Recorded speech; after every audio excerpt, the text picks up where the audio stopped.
Sound lingers.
Intercepting sword technique. Intercepting sword technique.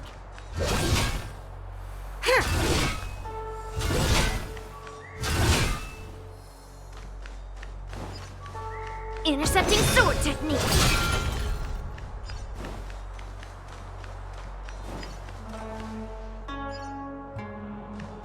Intercepting sword technique. Metal, let's go.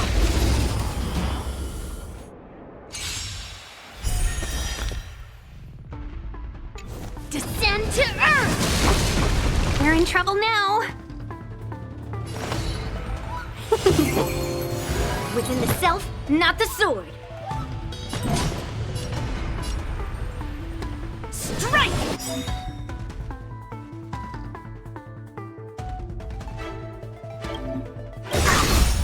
Melt!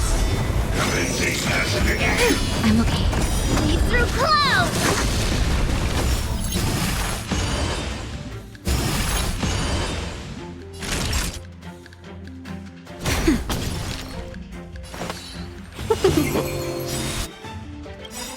1,000 wonders to raise your fight as one!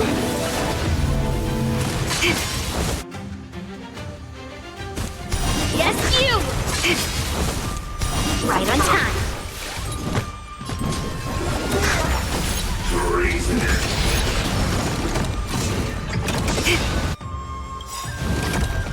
Yes, you! Descend to Earth! Welcome, customers! Melt! Yeah! Nap time. Quivering mountains! Right on time.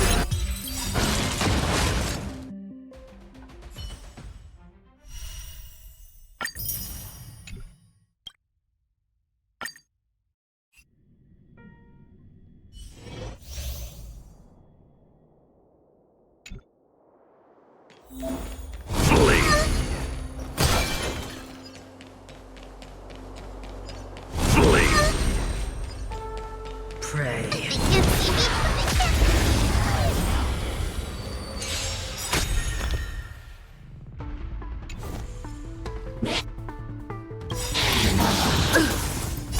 Don't come any closer! Fiends or devils, I'll crush them all! The redemption.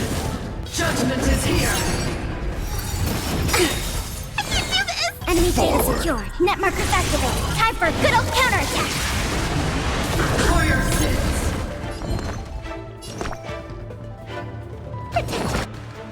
Protect me! Thanks for the support. Rules are made to be broken.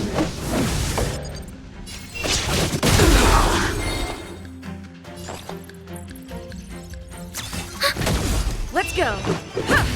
Prayers won't help you. Retribution. Get them!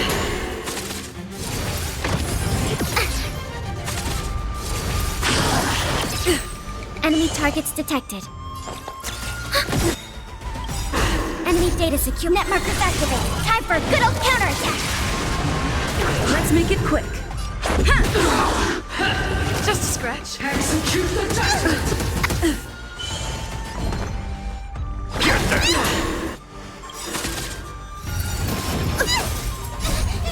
Fiends or devils! I'll crush them all! Rules are made to be broken. We have the upper hand.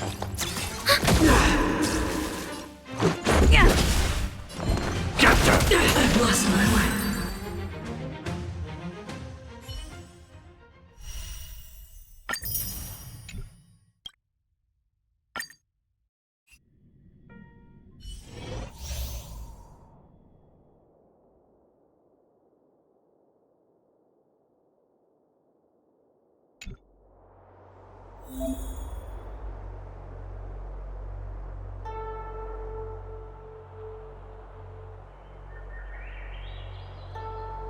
Yield.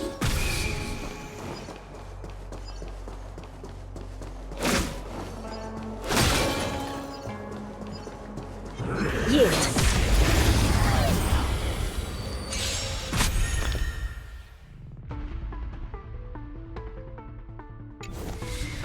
The smell of sin.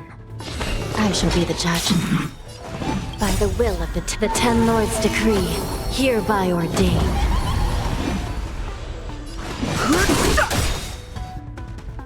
The truth of life and death, revealed in the sanctuary, is but a vision.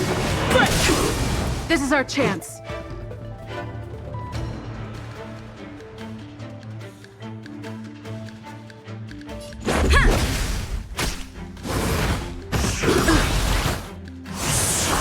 I've no interest in conflict.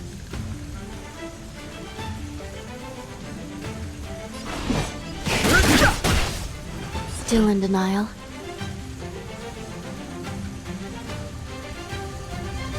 Rules are made to be broken. Recount. Let's go. Fighting is meaningless.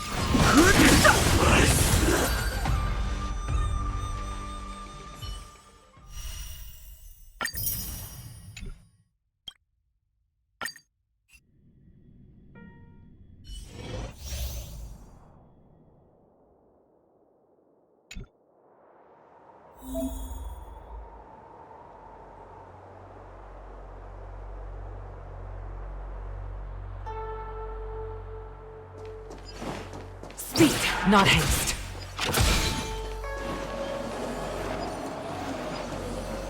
What's that?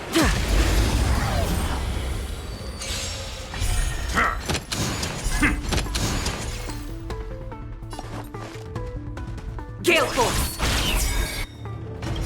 The wind is rising. Bolt! From the blue! Too late to repent.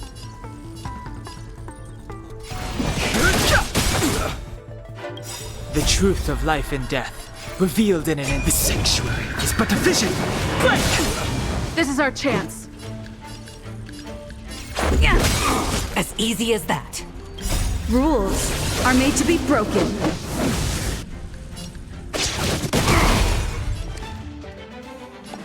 To the clouds!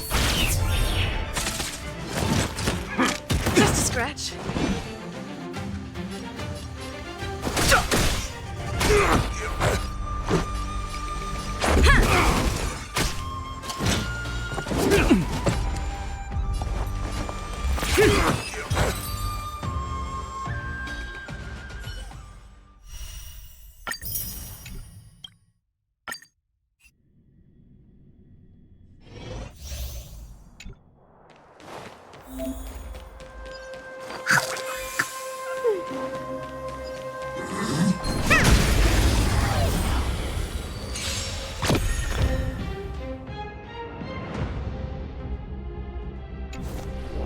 We're in trouble now.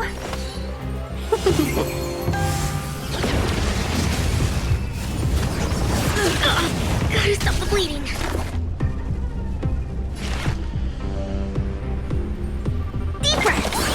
Much better. Yeah. Welcome, customers.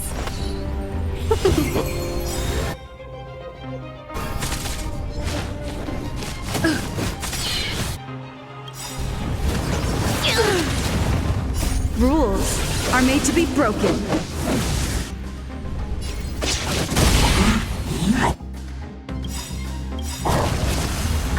1,000 wonders to fight as one! To travel far away.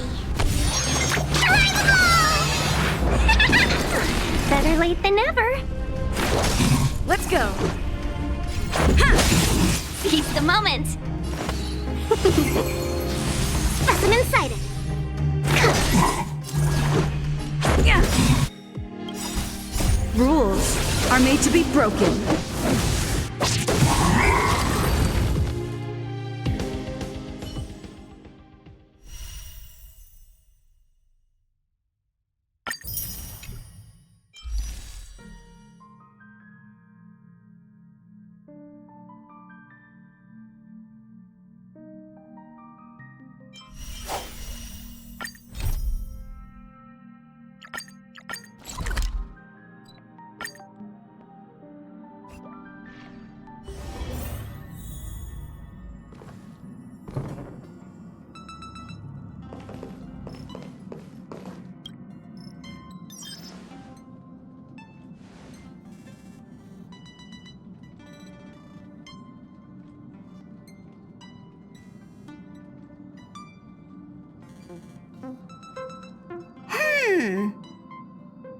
Phew.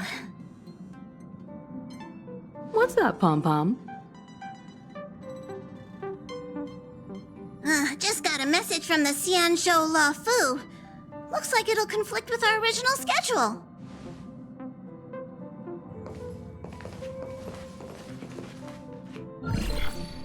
It's been a while, my friends on the Astral Express.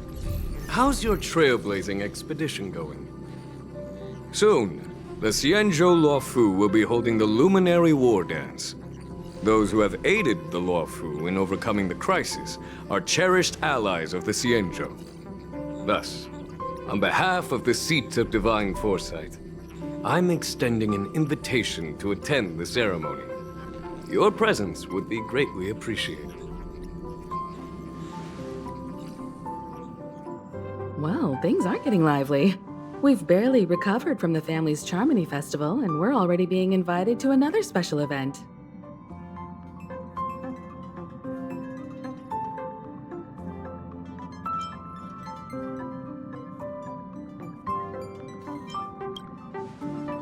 Why not think about it this way? Our trailblazing expeditions are turning into blast expeditions, where we eat, drink, and play wherever we go. Blast? Expedition? Yeah! Wherever we go, we eat, play, and have a blast! So we should leave March behind to take care of the Express? Hey! That's not what I meant! I'm all for some fun! I just hope there won't be any surprise party crashers, like Friday or Saturday. The Xianzhou La Fu has recently overcome a crisis. By holding the war dance, they're demonstrating to everyone that they've returned to a state of peace and safety. But that's what everyone said before we went to Penacony. You'll be totally safe under the family's protection. No need to worry. The war dance is not like the Charmony Festival with all its hidden secrets. It's just a festival to honor the Rainbow Arbiter and the Cloud Knights, who fought against the abominations of abundance and protected the Xianzhou ships. Aside from star skiff performances, it's mostly martial contests. Nothing too different from the Taiki and Roboball contest we've seen before. What do you think, Himiko? Since we've accepted Miss Black Swan's proposal, we should probably head to Amphorius for refueling. There's certainly no rush. This trailblazing expedition is quite unique, and the Express needs to be fully stocked and prepared before moving on to the next stop. With Madame Herta's help, I was planning to deliver some Leviathan fossils from Kalinga Abyss to Ron May, member 81 of the Genius Society. It could earn us some favors before we set off. However, it may take a few weeks. Aw, so that means we're not going to the Lawfu. Being an adult means maintaining relationships, whether we like it or not, Marge. Since we've been invited, it's only right for the Astral Express to attend the ceremony. So here's the plan. Pom Pom will take everyone to the Xianzhou Lawfu. Mr. Yang and I will meet up with Ron May and fulfill our promise. Meanwhile, you, Marge, and Don Hung will represent the Express and attend the war dance. What do you two think?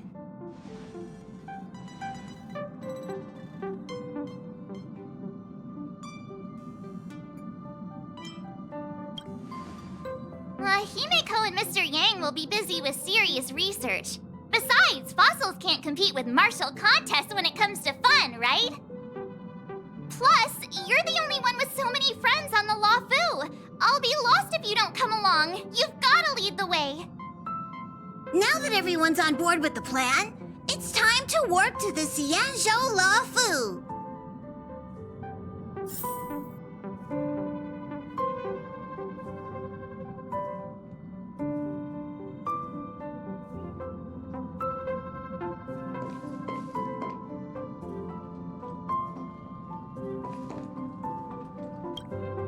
Kalinga Abyss? What does she expect to find there? Current research on the Leviathan merely proves how little we know about such life forms. That's why geniuses are interested in that field. Science is all about uncovering the unknown.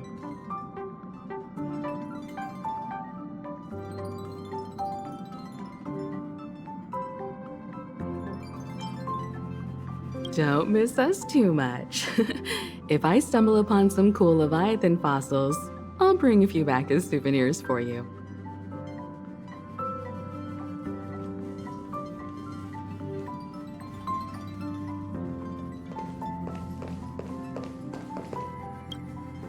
Himeko really knows how to convince people. Between Leviathan fossils and the war dance, the latter definitely sounds more fun. By the way, Don Hung, this time you'll be taking a stroll with us on the Lawfu, right? And just let you two wander around aimlessly on the Lawfu by yourselves? I don't think so. Plus, Mr. Yang is right. The Ambrosial Arbor crisis just ended, and both the long life and short life species are still feeling uneasy. And that's why Jing Yuan wants to organize the war dance, to show that the Xianzhou Lawfu is stable and safe. And since he has extended an invitation, it's only right that I visit my old friend.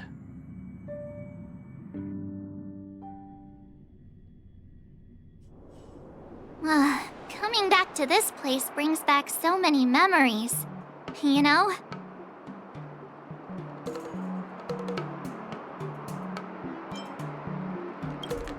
Well, it's nothing too poetic. I was just thinking about all the twists and turns we went through when we first arrived at the Xianzhou ship. This time, we're not being forced or enticed or chasing after wanted criminals. And we didn't have to sneak in through the cargo dock. This trip has been incredibly smooth. Quite unusual, I must say.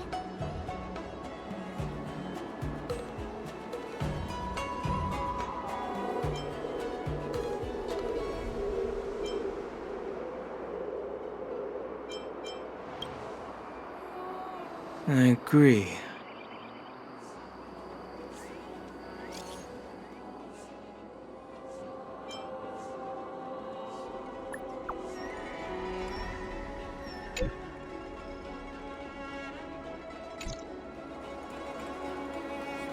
Is the Starskiff Haven always this crowded?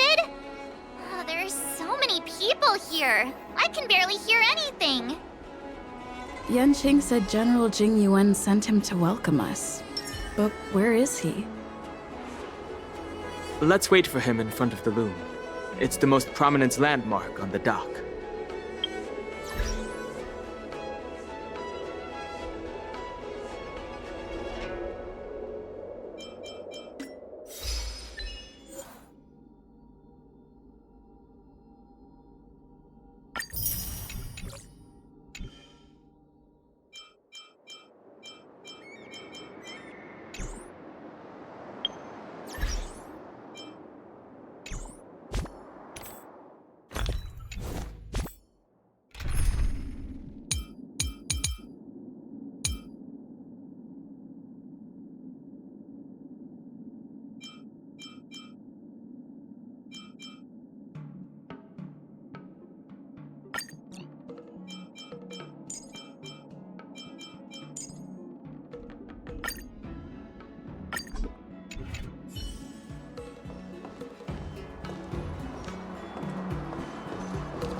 Hey, you guys! Hold on a moment.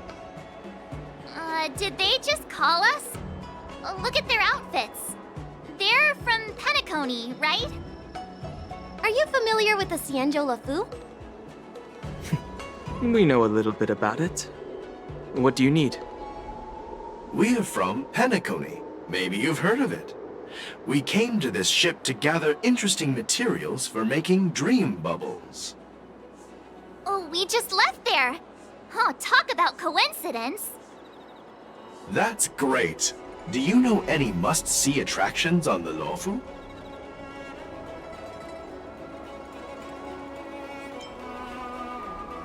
We did, but the locals were all like, come on, there's nothing worth seeing on the Lafu. It's so boring here. Ha! Can't blame them. If someone asked me what's there to see on Penacony, I'd probably struggle to answer too.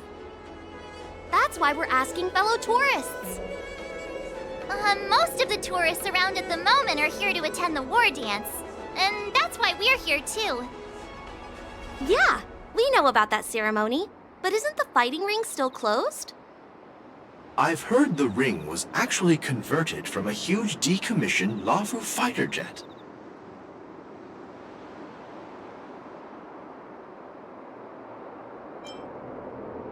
The Radiant Feldspar is bigger, I guess. But for now, all we can do is wait until the war dance starts in a few weeks, before we can board it. We've still got work to do, so we can't just sit around waiting for it to start. That's why we're asking you about some must-see attractions. We're looking for unique experiences that you won't find on Penacony. Our clients love these kinds of dream bubbles the most. You're the expert here. Give them some suggestions.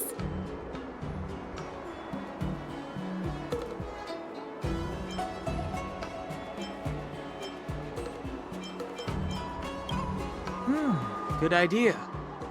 The everyday vibe of the Aurum Alley is a rare find on the planet of festivities. Everyday vibe. Yeah, our clients have had their fair share of adrenaline-pumping dreamscapes. Maybe something down to earth would touch their hearts. Thanks for the suggestion. We'll head to the Aurum Alley to gather materials. Maybe we'll run into each other there in a couple of days. Look, Yanqing's here. Really? Let's go catch up with him!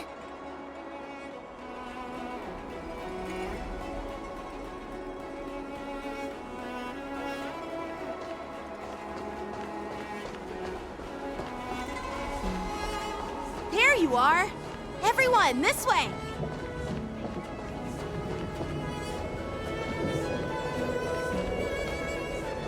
Hey, everyone! It's been a while. It doesn't feel like it's been that long since we last saw you. But, Yanqing, are you? What's up, Miss March? They say kids grow up really fast. Yanqing, are you a little bit taller than before?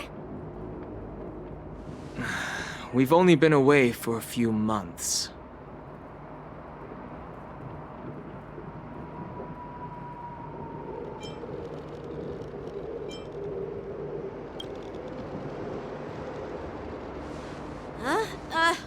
you doing? Sorry, but after our previous adventures, I've become suspicious of whoever greets us first. Do you have to be suspicious around me too? You know, the last time we came to the Xianzhou, the first person who greeted us was... I get it. Better safe than sorry. Seriously, I've never seen the Luofu so lively before.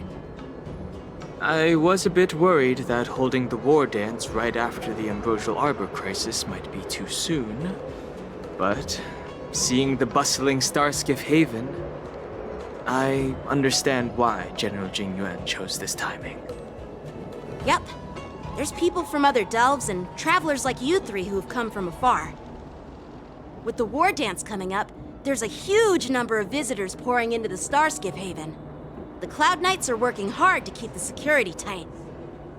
The General said this ceremony would help the Xianzhou Luofu recover from the crisis.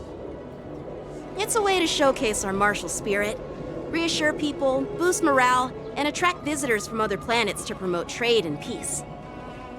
By the way, the Xianzhou Alliance places great importance on this ceremony too. The Xianzhou ships, the Zhuming and the Yaoqing, have both sent messengers to offer their blessings.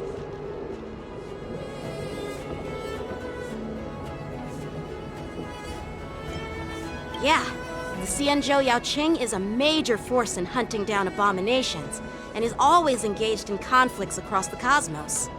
Although it's a member of the Xianzhou Alliance, I don't know much about it. But Madame Yukong from the Skyfaring Commission mentioned that the Yaoqing always sends back reports of great victories, which is quite impressive. I heard General Fei Xiao of the Yaoqing is a young and dauntless lady. My peers say that she's like a goddess of war, capable of crushing dozens of abominations with a single punch. I wonder if it's true. If only I could witness her prowess with my own eyes. By the way, Yanqing, where are we headed next? I'm sorry for talking your ear off. The General wants to catch up with you at the Palace of Astrum. He's been eager to hear about how the Express has been doing. It's funny how he tries to act all mature, but whenever it comes to something he's interested in, you can really see his childish side.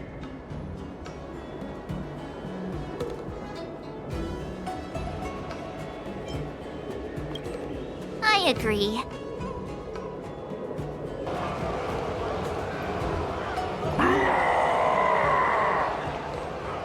All units, assemble quickly!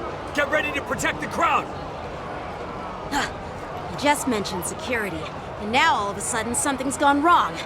Excuse me, I need to go check out the situation.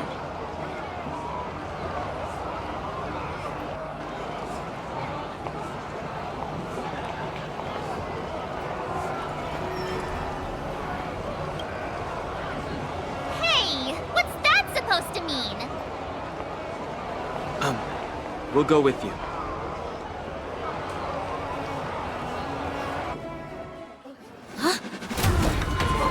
Watch out for this.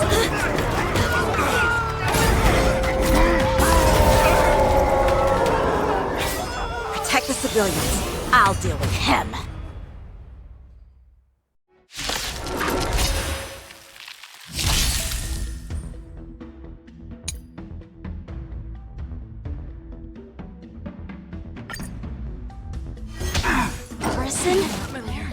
Why are there Borison here? This ends now.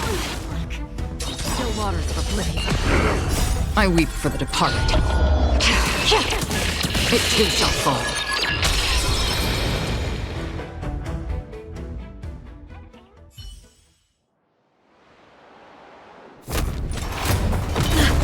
Not good.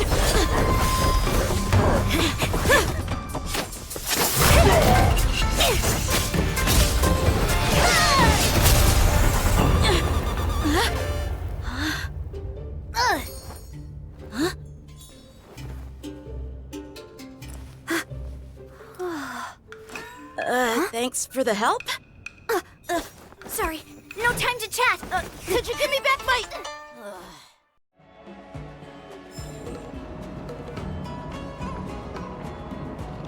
An ancient game to make your brain feel brand new.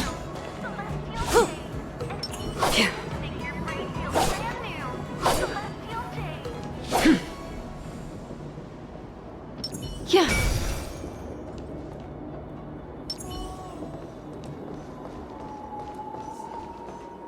Wait!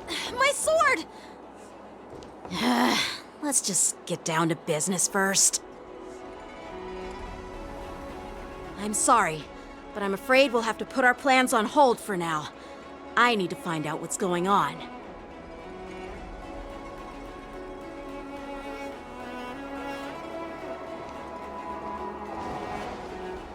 While we appreciate your rescue, my Xianzhou friends, don't you think it's a bit too much to detain us and our cargo?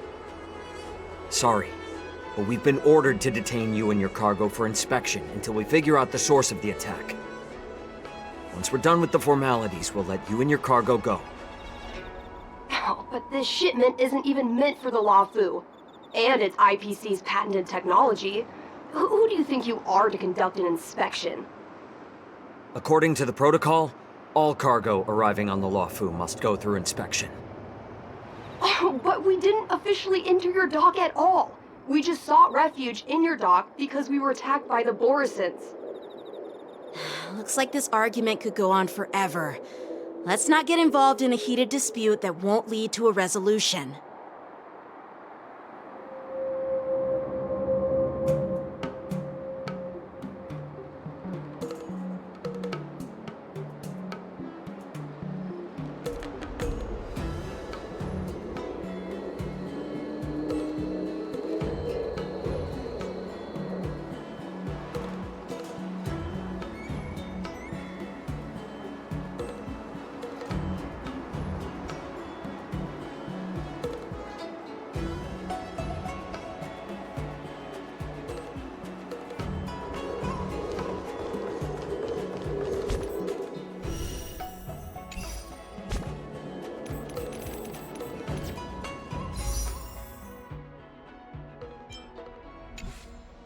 An ancient game to make your brain feel brand new.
Who's in charge here? I need some answers. It's my fault. We let our guard down for a moment. I take full responsibility. With the war dance approaching, safety should be a top priority. Now, tell me, how did Borisin prisoners end up in Starskiff Haven? According to the protocol, Borisin prisoners should be held on a starskiff and taken directly to the shackling prison under strict supervision without ever touching the ground. Who allowed a prisoner transport ship to dock at the passenger terminal? Please don't blame this captain. This incident involves the Zhu Ming's diplomatic vessel. Who are you? I'm Lu Jun, an officer of the Patrol Defense Squad. Thank you for your help, Lieutenant Yanqing. The situation unfolded rapidly, and it shouldn't be held against the captain. Here's what happened. An IPC transport ship was attacked by the Borisin just before arriving, and the Zhuming's diplomatic vessel came to the rescue. They fought off the Borisin pirates and imprisoned them on their ship. So, an IPC ship was attacked by the Borisin near the Luofu, and the Zhuming envoys saved them? Sounds complicated.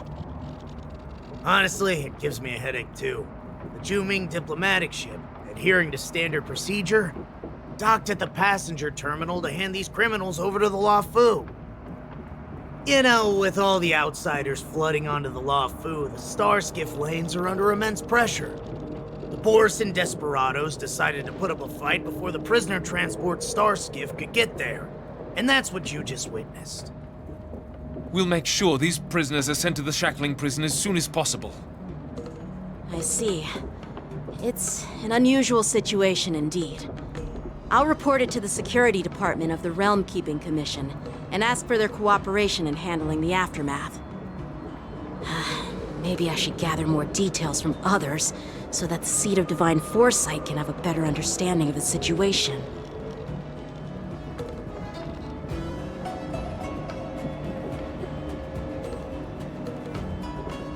Oh, you look much maturer now, Yanqing. Please don't tease me, Miss March. The situation on the Xianzhou before the war dance is like a calm lake that can be disturbed by even the smallest pebble, capable of generating far-reaching ripples with even the slightest disturbance. What are those people? I mean, those monsters we just dealt with?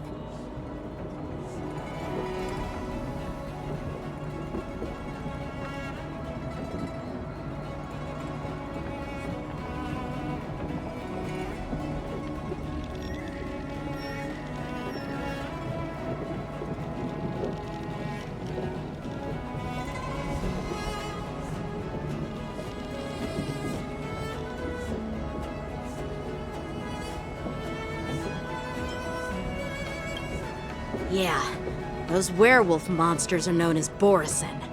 They are abominations of abundance, and we've been fighting them for a very long time. The Borisin have been a powerful force for a long time, plundering and enslaving many worlds. The threat they pose is just as terrible as the Swarm disaster, and the Alliance even had a fierce war with them 3 decades ago. Their presence has faded over the years, but who would have thought? According to that officer, they attacked an IPC ship near the Xianzhou Luofu. Such a brazen attack seems quite unusual to me. Yeah, that's what I find strange too. It seems like the IPC and the Borisin have some serious grudges. Well, enough with the chit-chat. The General wants me to take you to the Palace of Astrum. I'd love to chit-chat a little longer, but there are some things that can't be left unchecked. Is it a serious matter? Maybe you'll need our help in hunting down the Borisin? Thank you, but it's no big deal. By the way, that young lady who just appeared, she took my sword. I'm thinking of filing a lost property report at the Realm Keeping Commission to see if I can get it back. I doubt she did it on purpose.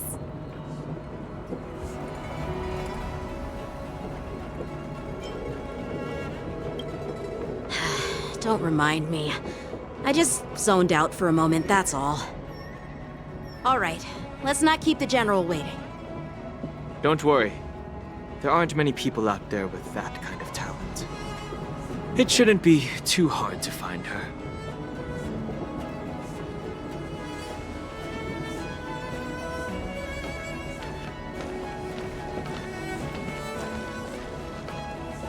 There sure are a lot of troublemakers around.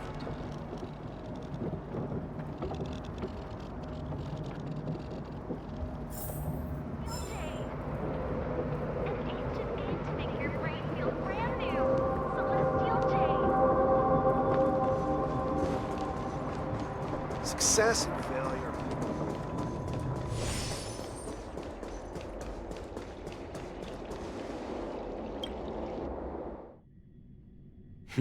It's been a long journey, Elder Hwayan. Thank you for your presence. Don't mention it. Thank you for taking the time to welcome me.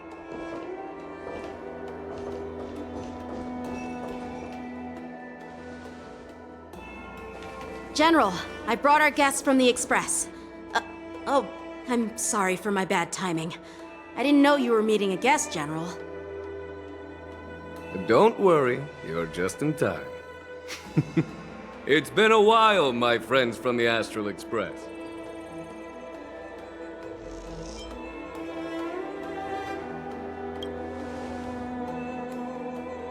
Oh.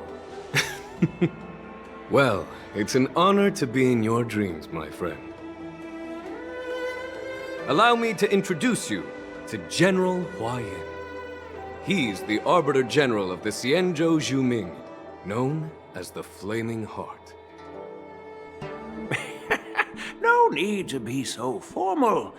I'm just a tourist here, no different from other tourists who've come to attend the ceremony.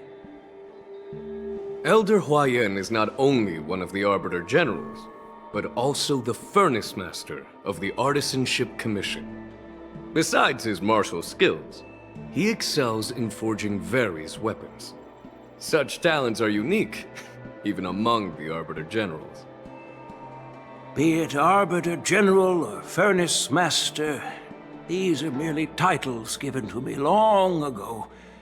I've retired several times already, but with the current change in circumstances, the Marshal has called me back to duty, and I had no choice but to answer the call. Well, in the end, I'm to blame. Living such a long life naturally brings its share of disapproval. It's an honor to meet you, General Hwayan. It's my honor to meet you, General Hwayan.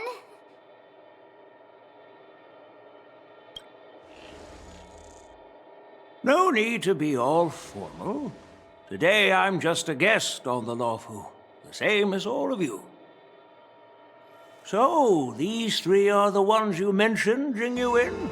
The heroes who helped you with the Ambrosial Arbor crisis? Indeed. There's Don Hong, March 7th, and her. Without their help, I'm afraid the Luofu might not have easily overcome this crisis. So, the Imbibitor Lune's reincarnation has returned to the Luofu and will attend the war dance. I'd love to have a drink with you, should the chance present itself. You're more than welcome, General Hwayan. And this young friend is? Yanqing, my apprentice. He remains by my side as my retainer due to his youth, which I hope will season him with experience. He will stand for the Luofu's Cloud Knights in the upcoming war dance, ready to take on all kinds of challenges. Great, great! It's a real treat to see so many talented young people around here today. Oh, I almost forgot. This is my apprentice, Yoon Lee. It's you! Oh, it's you. Hello. Oh, you two already know each other? Guess we don't need any introductions, then. What a coincidence! I was afraid I'd have trouble finding this girl. Oh? Now you've piqued my curiosity. Tell me, how did you two become acquainted? She helped me capture the escaped Borisin prisoners at the Starskiff Haven. Allow me to express my gratitude for you. But when you left, you took my flying sword with you. Your flying sword? Oh, so that's why I found a dagger in my bag. Turns out it's yours. Yes, it is. Now that we've met again, I hope... Nope. That won't do. Won't do? You want your sword back, right? Well, you can't just take it back. On the Juming, when you lose your sword on the battlefield, you have to reclaim it on the battlefield. As for this little sword, it was supposed to strike that escaped Borisin prisoner. But unfortunately, its owner's agitated state caused it to fly off like a kite with a broken string, and it missed its target. By the way, if I hadn't caught it and helped it hit its mark, that Borisin prisoner would have gotten away. Hold on a sec, Yunli. You took my sword without even asking, and now you're refusing to give it back? So much for Luofu's sword masters. What did you just say? If you just stepped up and took your sword back from me fair and square, I would have totally respected you. But nope, you tried to play it down, expecting me to just hand it back to you like it's nothing. In front of everyone. With all due respect, you don't honor your sword, so you don't deserve it. Hasn't anyone told you that taking without asking is stealing? If you want to settle this with swords, fine. Let's have a one-on-one duel right now. Yang Qing. Well, that's more like it. Just be careful, because I'm not as easy to handle as the Borisin. You two, be quiet and apologize to Yan Qing. Hey! Whose side are you on, Grandpa? I don't take sides. It's a small misunderstanding, and an apology would be too much. I've heard about the Zhu Ming's incredible swordplay and craftsmanship, most notably the legendary Flame Wheel Octet. Seeing Miss Yunli, who is among those ranks today, well, I must say she definitely has that fiery edge. Such grandiose names. Some folks love to spin these fancy titles, trying to set the Cloud Knights apart. Yunli is still just a young girl, a bit awkward and hot-tempered. So please forgive her if she's being rude. Well, everyone, Elder Huayan and I have some business to discuss. For now, Yang Qing, why don't you entertain our guests and take Miss Yunli to the inn? I'll find another chance to talk with you all. I'd like to express my gratitude to the Astral Express for helping the Luofu during the crisis. That's so kind of you. I mean, you've already thanked us so many times. Please forgive me for coming at an inconvenient time. You needn't apologize, General Huayan. All right, Yunli. Take this opportunity to clear things up with Yan Qing. Yeah. It's better to make friends than enemies. But I won't be heading to the inn just yet. I want to visit Lingsha. She just arrived in the Luofu and could use some help settling in.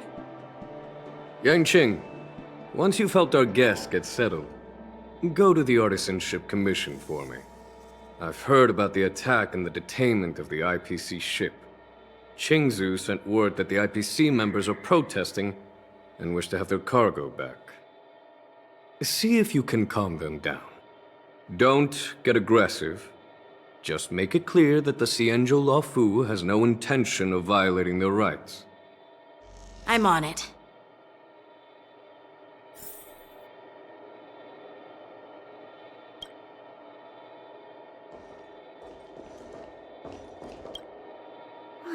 This trip is totally worth it.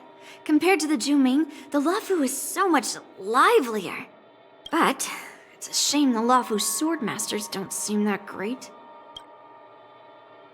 Glad to meet you too. Are you here to participate in the war dance? Of course.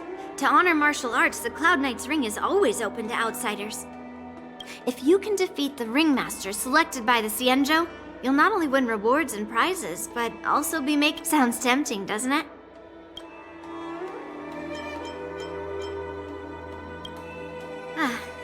That's how outsiders refer to my peers in the Juming Cloud Knights and the Artisanship Commission. We all train under Grandpa's guidance, learning the art of craftsmanship and swordplay. That's how we got that title, I guess. Just don't mention it in front of Grandpa. He always says that empty titles bring pointless challenges and conflicts. We Juming Sword Masters pride ourselves on the success of the group over the individual.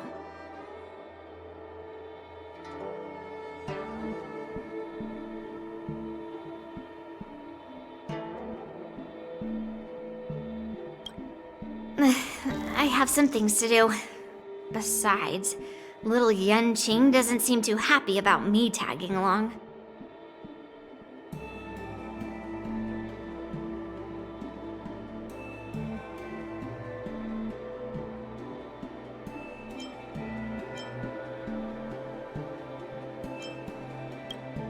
Yeah, you're right. I took it with my skills. So I guess you can say I'm a robber or something. How dare he imply I'm a thief? Totally different. Besides, the sword seems scared of its own master. I'd like to ask him, you claim to cherish your sword as your life, yet you don't even recognize the state it's in right now? I didn't intend to keep his sword. I was planning to take this chance to return it to him. But now, I've changed my mind. I'll give that poor flying sword some proper maintenance. I won't consider returning the sword unless he learns how to say please, hello, thank you, and sorry. So he can forget about it for now.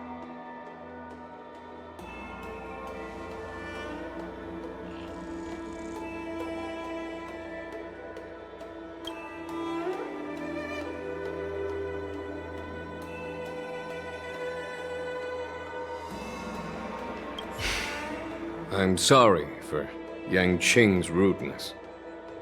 Not at all. Taunted by Yun Li like that, even a training dummy would be angry. You've taught your apprentice well. If Yan Qing can understand your concerns. On the other hand, Yun Li is still a naive girl who's only interested in swordplay. Honestly, I brought her here to participate in the war dance because I want to...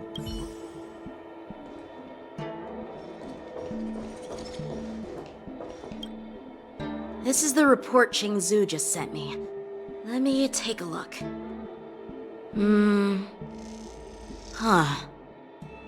Looks like the General has given me a tough challenge. He wants me to try and help put the IPC's mind at ease.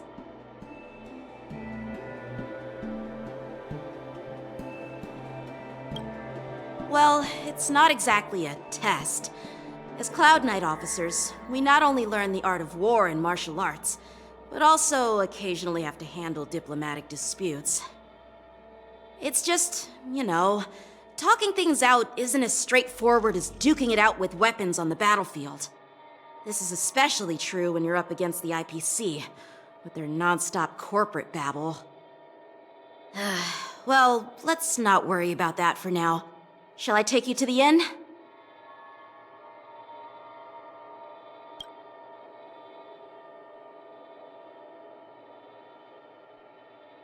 It is the Law Fu's honor to have you in attendance at the war dance. Yet, the fact that a simple martial arts ceremony has attracted esteemed generals from the Zhu Ming and the Yao Qing implies intentions beyond mere spectating. Might there be any specific instructions from the Marshal? You're overthinking it, Jingyuan. As I said, I'm here to broaden my granddaughter's horizons. I have no ulterior motives. However, I have no clue what the Yaoqing Arbiter General has in mind. Do you remember when you accepted this position? I told you that an Arbiter General's battlefield goes beyond the physical one. You'll need to lead and manage everything on the Xianzhou. The title of Arbiter General holds a weight far greater than its literal meaning. So many years have passed, and you've done well. However, longevity for the Xianzhou people can be a curse. Living too long means that every mistake you made will lurk in the shadows. And one day, they'll eventually catch up to you. The Marshal knows everything that has happened on the Luofu. As for the Merlin's Claw of the Yaoqing, she has come specifically for you. Speaking of which, why hasn't she arrived yet? They say the Merlin's Claw strikes like lightning. Being late isn't her style. That's not true, General Huaiyan. She's been here a while, but I'm sure you've heard of her unbridled nature. As soon as she disembarked from the star skiff, she mentioned having something to attend to and simply disappeared. You must be the messengers from the Xianzhou Yaoqing, I assume. We are Jiaoqiu and Moza, retainers of the Merlin's Claw. It's an honor to meet you in person, Arbiter Generals. Now this is interesting. A guest who doesn't come to visit but sends a message instead. What does she mean? Tell me, what could be more important to her than coming here? Master heard about a spectacular view in Scale Gorge Waterscape. I believe she went there to enjoy it. A spectacular view? Ha! Did you hear that, Jingyuan? This person is being sarcastic. Please do not misunderstand me, General Huaiyan. I was simply stating the truth. Master thought it would be inappropriate to keep you waiting, so she sent us here. Once she's finished with admiring the scenery, she'll personally come and apologize to the both of you.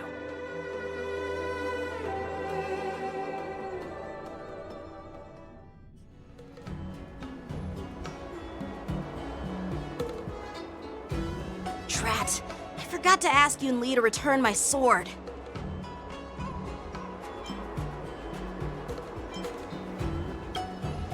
No need to bother. The Juming envoys won't be leaving the Luofu anytime soon. I'll ask for it later when we meet again. By the way, I don't know if it's just me, but the general seemed a little reserved. Could it be because of Elder Huaiyan's visit? Reserved? Really? Maybe I'm just overthinking things.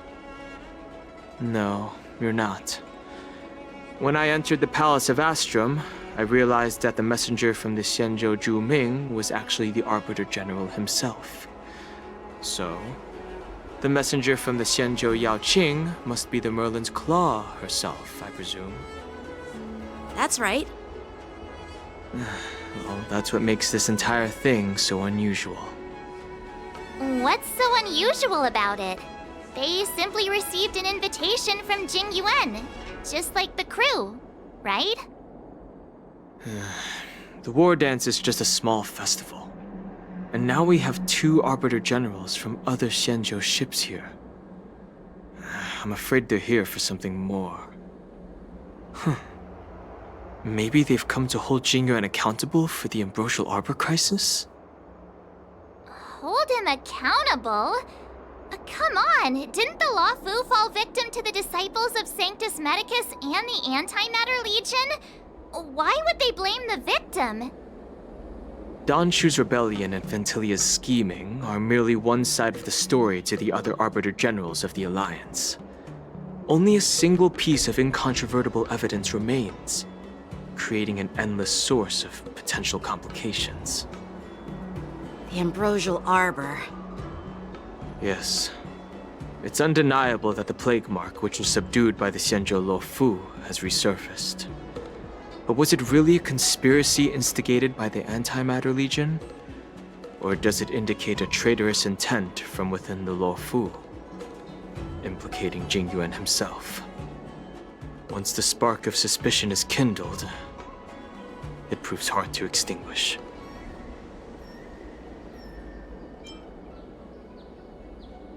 What was I thinking? Seriously, here I was looking forward to a carefree and enjoyable trip. But it seems wherever we go, drama is just around the corner. Aw, I was so excited. I thought those Arbiter Generals were just here to see the ceremony. By the way, I heard that an alchemist from the Juming diplomatic ship has arrived, and rumors say that she's to be the new Cauldron Master of the Alchemy Commission on the Luofu. An alchemist from the Juming serving as the Cauldron Master on the Luofu? While it's not unheard of, the timing itself... Thanks to your words, Mr. Dan Heng. Now I finally see the underlying tensions. The General is under tremendous pressure right now, but I was completely oblivious to his troubles. How naive of me. Come on, don't think like that. Leave the adult matters to the adults. Did I say something wrong? Again? Miss March is right. I don't have the skills to share the General's burdens at the moment. Still, I'll do my best to follow his instructions. He looks like he has a lot on his mind. We can't just let him go alone. Why don't we accompany you to the Artisanship Commission? This is too much trouble. While I appreciate your kindness, dealing with the IPC's workers could be tricky. I'm afraid this will cause trouble for the Express. No worries. We're pretty experienced in dealing with the IPC. You've heard of the 10 Stone Hearts? We've dealt with quite a few of them, right?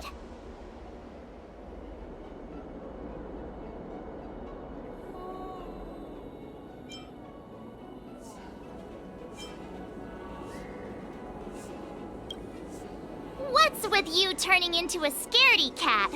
I didn't see you worrying about lawsuits when you wrecked that giant mech. Well, since you're willing to help, I won't decline your kindness. Let's head to the Artisanship Commission and meet them.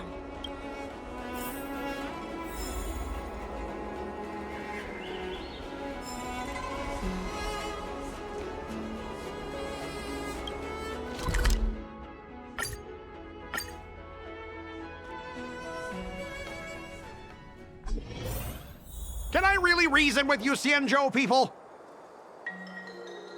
I think I get it now. In your words, this is called looting a burning house, right? But I am trying to reason with you here.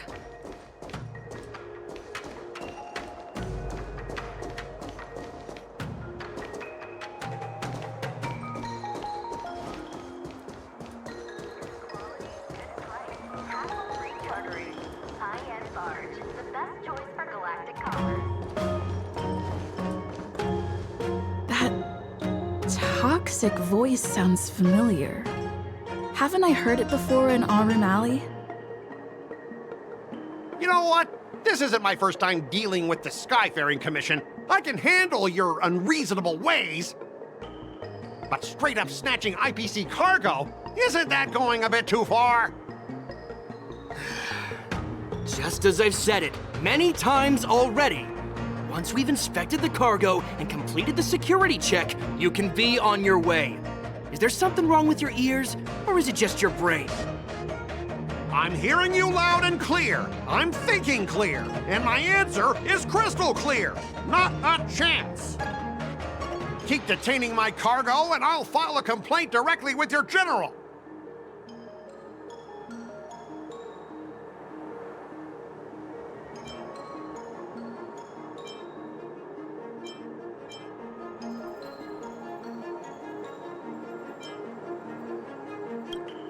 I was gonna ask you the same thing. Why do I keep running into you? You're staying on the Xianzhou, are you? What terrible luck. Wherever you go, disasters aren't far behind. Aren't you the guest from the Astral Express? What brings you and Yanqing to the Artisanship Commission?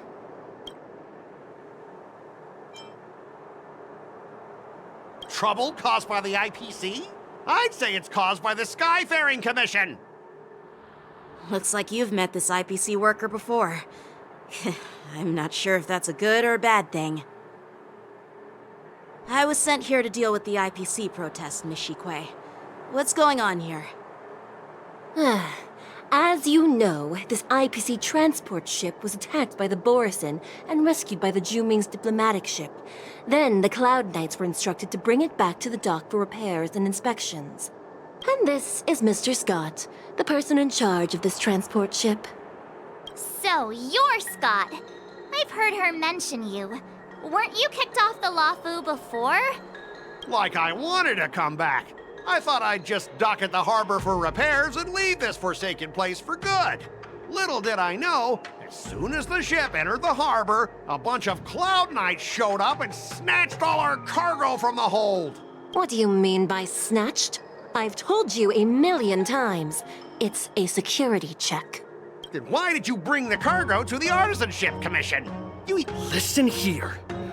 Firstly, the Skyfaring Commission detected dangerous items that could possibly be weapons in your cargo hold. That's why they called me here, to double-check. Secondly, where the heck did you get the idea that I'm a shady craftsman? Even if there are dangerous items, what do they have to do with you? It's not— But you'll have to stay in the port for several days before your ship is repaired and you can take off again. I understand, but we don't need to disassemble the cargo if it's just a security check, right? In most cases, we don't. However, our scans discovered that the cargo doesn't only contain machinery, but also some substance that resembles biological tissue. Biological tissue? Does this crate contain living things? I'm afraid we'll need to wait for the Alchemy Commission for further confirmation. In any case, according to our regulations, we need to unseal one of the crates for further examination. But this IPC specialist has been hindering us on the grounds of patent secrecy. The Alliance's regulations on biological products are very strict. Without further inspection, there is no way for the Skyfaring Commission to release the cargo. Oh, really? Fine! If anyone lays a finger on that shipment, they'll have me to deal with. It doesn't matter if it's mechanical or biological. It's none of your— This Mr. Scott seems stubborn and difficult to persuade. Honestly, I really don't want to have a vicious confrontation with the IPC.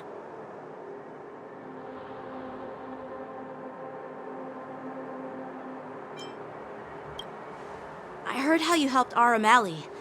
The IPC representative back then was Mr. Scott, right? Since you've dealt with him before, it looks like I'll have to rely on you again. What are you guys whispering about over there? Just hurry up and give us back our cargo.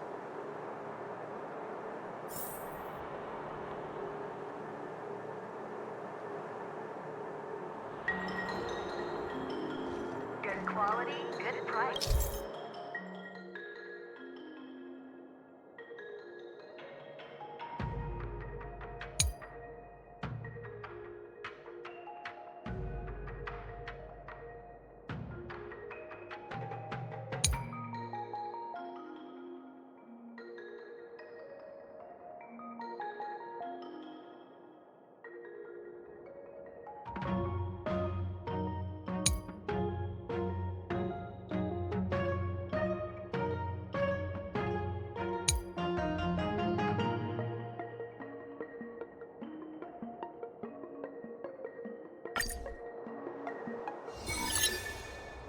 As I recall, this guy won't listen to reason and can only be persuaded with intimidation.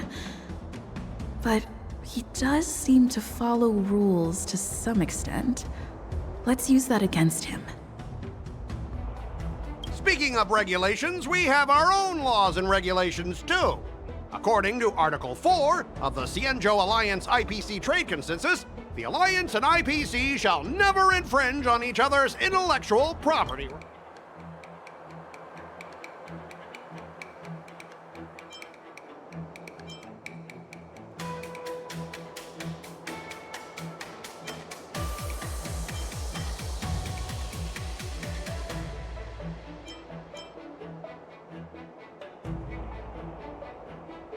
Hey everyone! Meet my old friend Scott. He's very talented, especially at imitating animals. Stop it! Let's focus on the business at hand. What's the point in dragging up the past? Oh, you're amazing! Can you teach me? Which animals can you imitate? Just forget it. Even if we set aside the secrecy of intellectual property, these prototypes built by the Intelligentsia Guild are...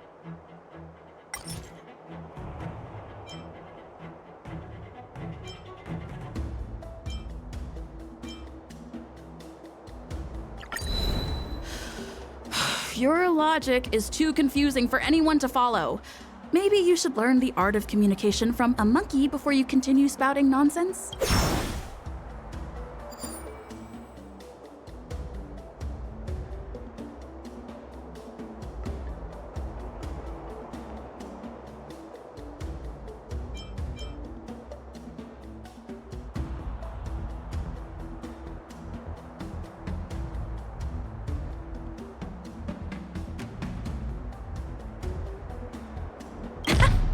I've taken Herta's curios and even destroyed Runmay's experimental subjects, but have I ever paid— Listen up, brat. Don't think that your fancy connection to the Genius Society scares me. The IPC and those geniuses are working together. We're not taking... All right, that's enough. I'm not going to repeat I thought you were reasonable and civilized, but now it seems you Cienjo folks just don't understand the basics of business. We've signed a confidentiality and security agreement with the Intelligentsia Guild, and if we breach it, we'll have to pay a hefty sum. Listen up, kid. I don't mind delaying this transport for a few more days. Once the engines are repaired, our ship will leave immediately. If that's the case, I can assure you the Cloud Knights won't let your ship... Oh, really? Then you'll receive a ton of complaints from the Intelligentsia Guild and the IPC's Marketing Development Department. Since you put it that way, Mr. Scott, I'll take it as your agreement to the inspection procedure. Ah, not so fast, you little brat. According to the IPC regulations, I have the right to arm myself and protect the property on my transport ship. I thought you were reasonable and civilized, but now it seems the IPC just wants to play by its own rules. Stop him, guys! For the Amber Lord! For the Amber Lord!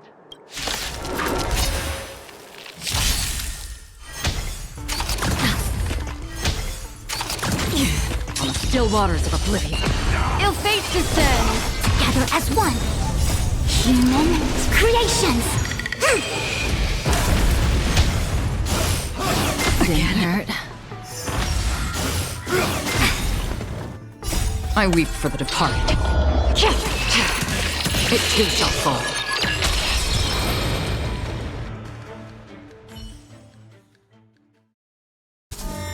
Get up, all of you! Why is the IPC even paying you? You're a bunch of losers!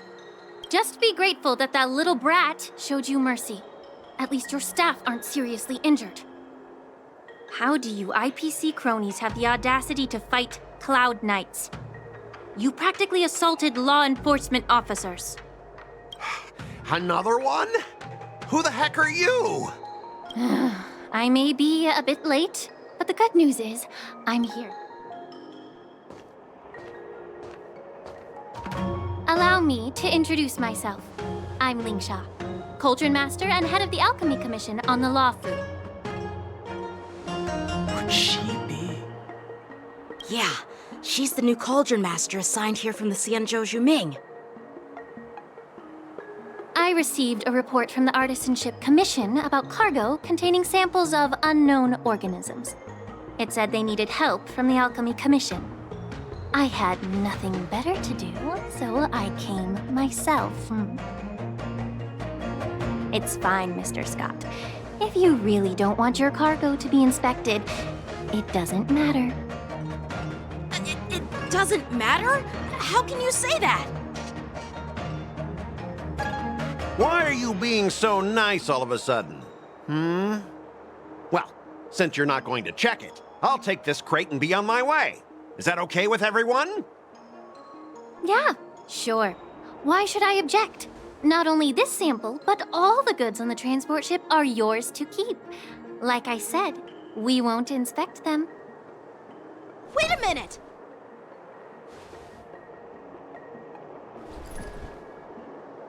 Well, that's more like it. If only the young displayed a more reasonable attitude, we could have sidestepped that altercation just now.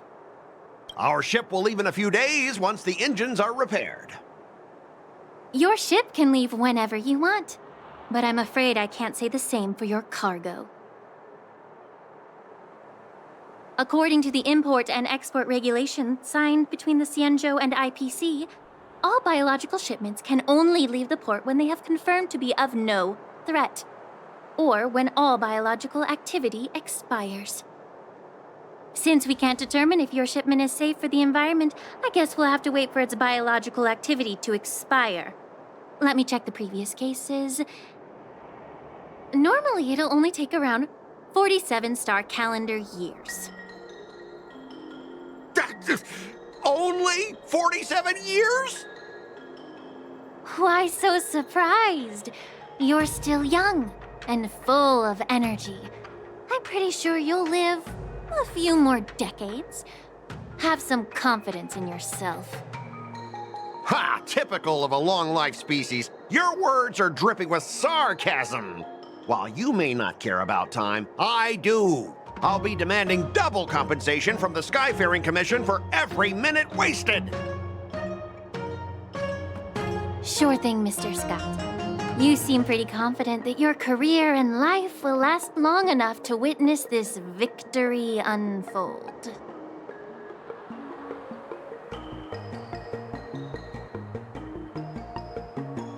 Step aside, guys. Let them do the inspection. But, Mr. Scott... Come on, we're already in enough trouble. Just let them do the security inspection. And if needed, I can always grovel before the Intelligentsia Guild later. I'm just using my head for what it's apparently good for, right?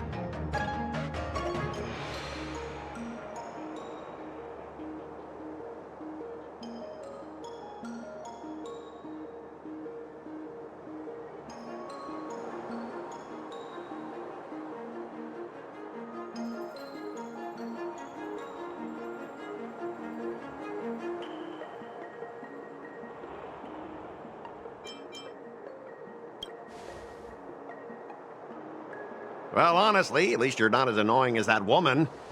Just get on with the inspection. Don't act all chummy with me now that you've got your way. This lady is really something else. Is this the IPC product? Listen up. Any damages caused by inspections will be filed with the IPC.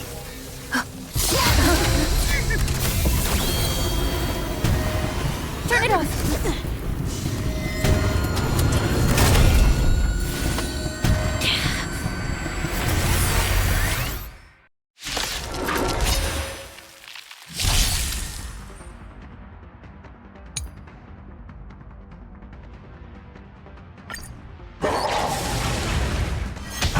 Well, how unexpected.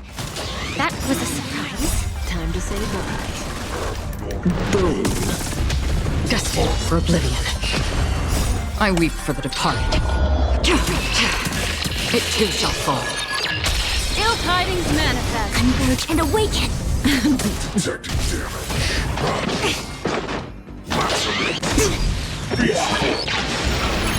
On the still waters of oblivion.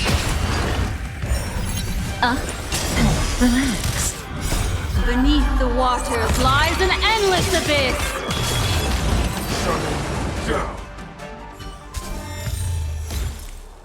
Were you seriously planning to leave this stuff unchecked at the dock for days? That's way too dangerous. I had no idea about it. You must have accidentally triggered the cargo's defense program. I don't think trying to shift the blame is a wise choice.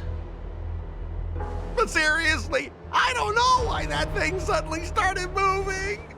I swear on the Amber Lord. Enough. Miss Shikwe, please escort our IPC guest to the Skyfaring Commission. I'm on it. Please follow me, Mr. Scott.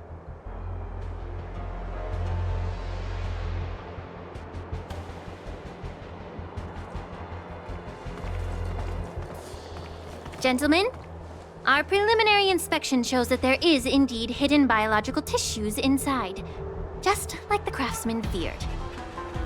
I can't even tell if it's ingenium or biological in nature.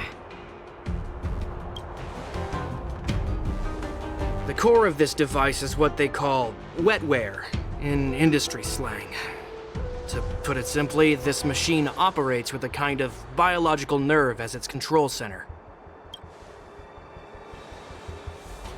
I'll take some samples for the alchemist to analyze and figure out where the biological tissue comes from. Why would the Intelligentsia Guild use such unethical technology? Perhaps they're trying to create a new weapon? Whatever the reason is, it's probably why the Borisin attacked the ship.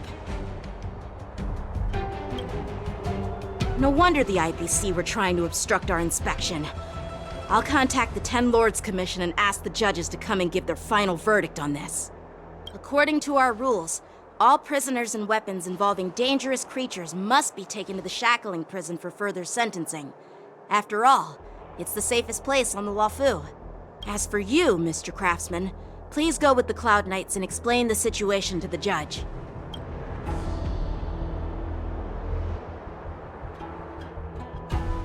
I had a feeling that the IPC members would cause trouble, but I didn't think they'd be this tricky.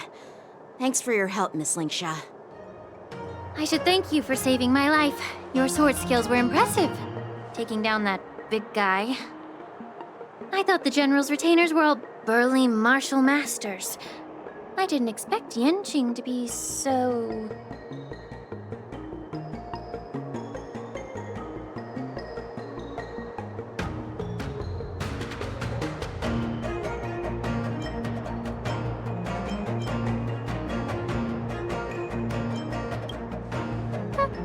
Can't argue with that. As for you, you must be the guests from the Astral Express, right? Saving the Luofu from that crisis. It's so impressive. It wasn't a big deal. Really. It's still early. So why don't we get some tea at the Alchemy Commission? We can discuss your suggestions for revitalizing the commission. I'd be happy to accept your invitation. And you three are coming too, right?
I'm here.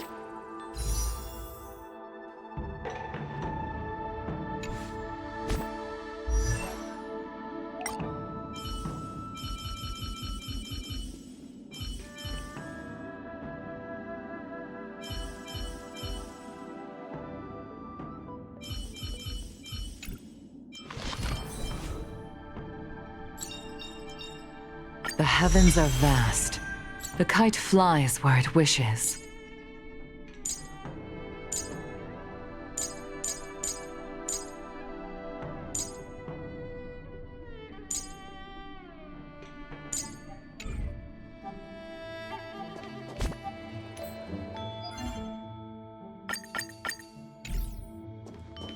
The news is spreading pretty fast. All these years, and the view of the Alchemy Commission hasn't changed a bit. The tides come and go, but the ancient sea remains the same. For us Vidyadhara, there's nothing more nostalgic than our homeland. You're a Luofu native, Miss Lingsha? Yes, I grew up here, listening to the sound of waves while researching prescriptions with my mentors and peers at the Alchemy Commission. It's kind of sad, isn't it? Everything changes, but somehow remains familiar. Just like you, Don Hung, I traveled far from home, and now I've returned. Seeing the familiar scenery brings back a hint of nostalgia. The view here would be even better without the ambrosial arbor. Oh, really? I think that towering tree looks pretty impressive.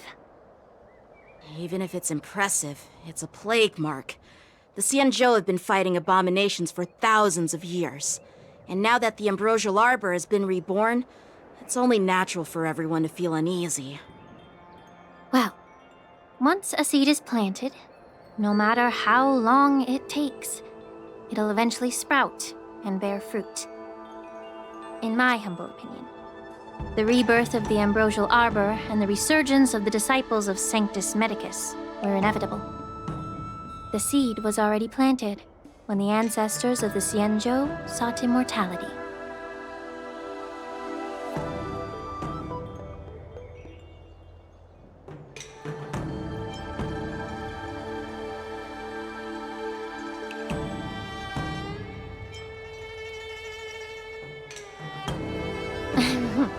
My bad. Well, since you went through the entire Ambrosial Arbor crisis firsthand, Dan Heng and Lieutenant Yan Qing, I'd like to discuss something with you. What would you like to discuss, Miss Lingsha? I was lucky enough to be chosen by the Alliance to come in and clean up all the old grime in the Alchemy Commission. Honestly, the Alchemy Commission is riddled with problems and has reached a point where fixing it seems impossible. I'm looking to remedy this problem, but was wondering if you could provide any insights. Well, even though I'm a Vidyadharan like you, I'm an outsider, just like my companions here. I can't really say much about a remedy, but I do have a piece of advice, Miss Lingsha. The Vidyadhara and the Alchemy Commission on the Luofu have always been intricately connected. If you cannot distance yourself from these ties, Miss Lingsha, changing the situation within the Alchemy Commission may be quite challenging. I may not know about politics, but I do know that the disciples of Sanctus Medicus have been operating within the Alchemy Commission for years. If you're determined to root them out, maybe you should discuss it with the General. I see. Thank you for your valuable insights. While the Lux Arrow from the Rainbow possesses unparalleled power to sever the Ambrosial Arbor, it can't sever mortals' desire to prolong their existence. Just like how the Cloud Knights can eliminate the remnants of the disciples of Sanctus Medicus, but are unable to calm the hearts and minds of the people within the Alchemy Commission. Our Xianzhou forebears knew this well, and that's why they entrusted the duty of guarding the roots of the Arbor to the Vidyadhara. However, the Vidyadhara are still only mortal beings. 30 years ago, my mentor served as Alchemy Commission's Cauldron Master. She recognized the emerging undercurrents and sought to cleanse the source of the disturbance. Unfortunately, even though she was skilled in the art of healing, she didn't understand the human heart or how to eliminate the sickness lurking within the depths of the Alchemy Commission. In the end, she was framed and exiled to the Juming.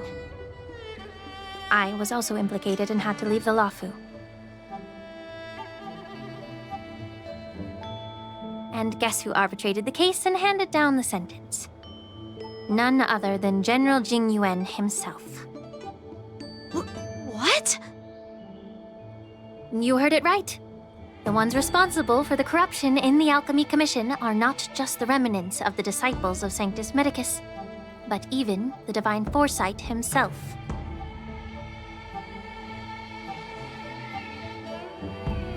Alas, why is your face turning pale, Yanqing? Don't worry about it. I understand that when someone holds a position of power, they may sometimes have to make tough decisions. I won't hold any personal grudges against him. Besides, at our age, holding personal grudges is a luxury we can't afford. Lingsha, you're back! I've been waiting ages for you.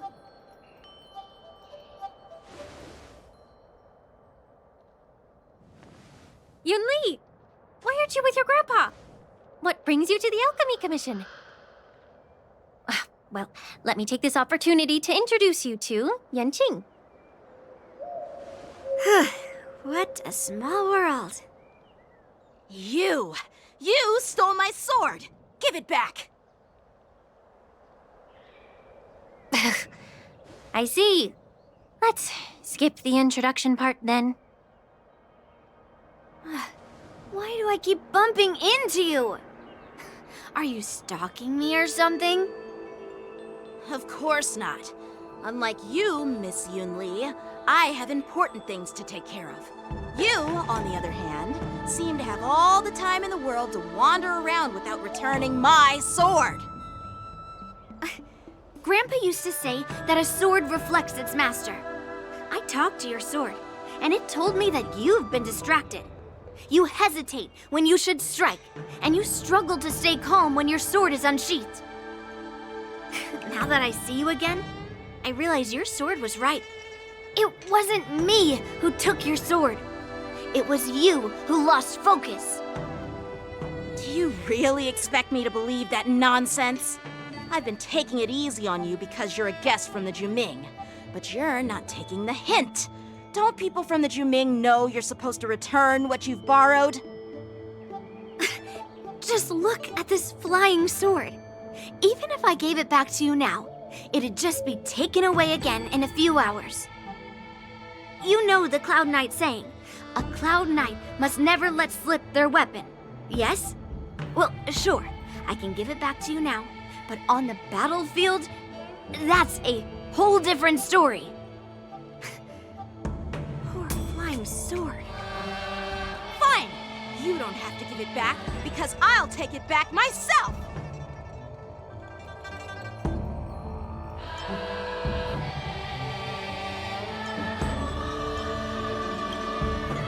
Between these two, who do you think is tougher? Don't get me wrong, I'm just curious. Get ready to separate them. It is my first day at the Alchemy Commission. A brawl is definitely not how I imagined celebrating it. Well, since you don't approve, I won't draw my sword here. I didn't mean it in that way. Since you've already drawn your swords, you'd be disappointed if you didn't get to test one another, right? I've received reports that the delves near the Alchemy Commission are still infested with abominations. Seems like my predecessors left quite a mess. So, if you two want to determine who's better, why not focus on them instead of each other? Clearing out some abominations? Sounds boring. It's the Cloud Knight's duty to eliminate those abominations. You don't have to ask me twice, Miss Lingsha. I'll help you get rid of them. Oh, you think you're the only one who knows how to behave? If Lingsha needs anything, I'll gladly draw my sword and help her out. It's so heartwarming to see both of you being so sweet and caring. So then, shall we get going?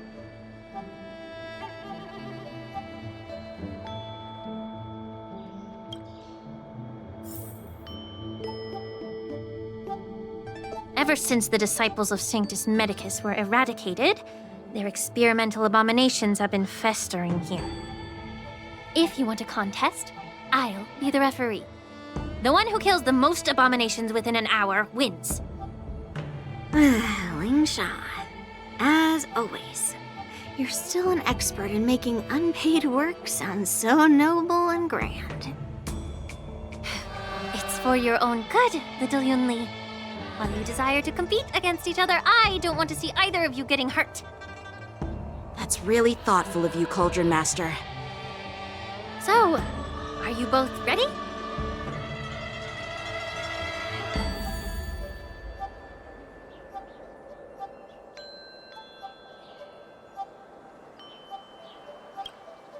Ugh. Looks like my predecessors left quite a mess. Let me say it again. The one who kills the most abominations within an hour wins. Be careful when you draw your swords, and make sure you don't hurt each other. Can we start now, Lingsha?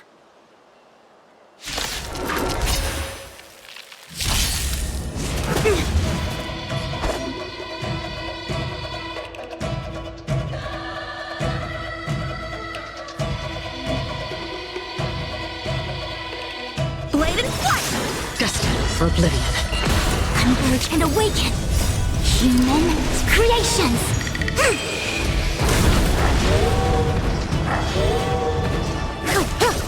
Strike with heart!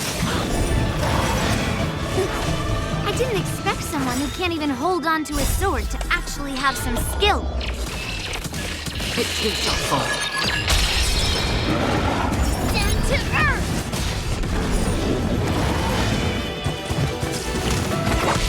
Stand still. Again. Time to say bye. Boom. Blade and flight! No matter. Relax. I weep for the departed. It too shall fall.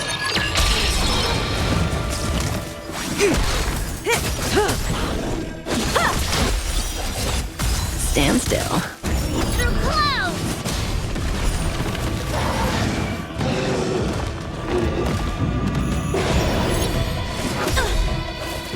Swords descend! Still waters of oblivion.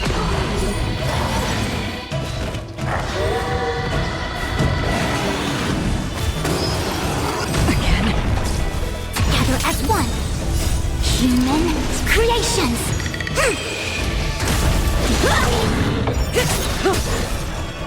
Time to say bye. Boom.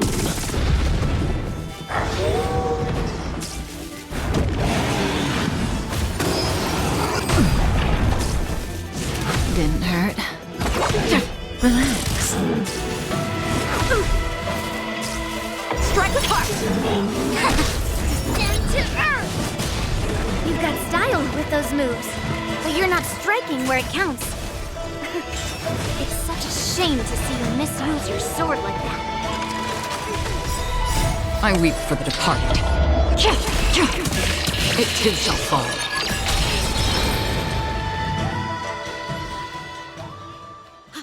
I win, Miss Yunli! You got lucky. Why don't you just give me back my sword, sincerely apologize, and then go cry your eyes out to your grandpa? Consider yourself lucky that I'm not interested in your rusty sword, as I don't have the nasty habit of snatching other people's weapons. All you did was chop down a few monsters. Don't get carried away with yourself. If you think you can just take this sword from my hand, go ahead and try.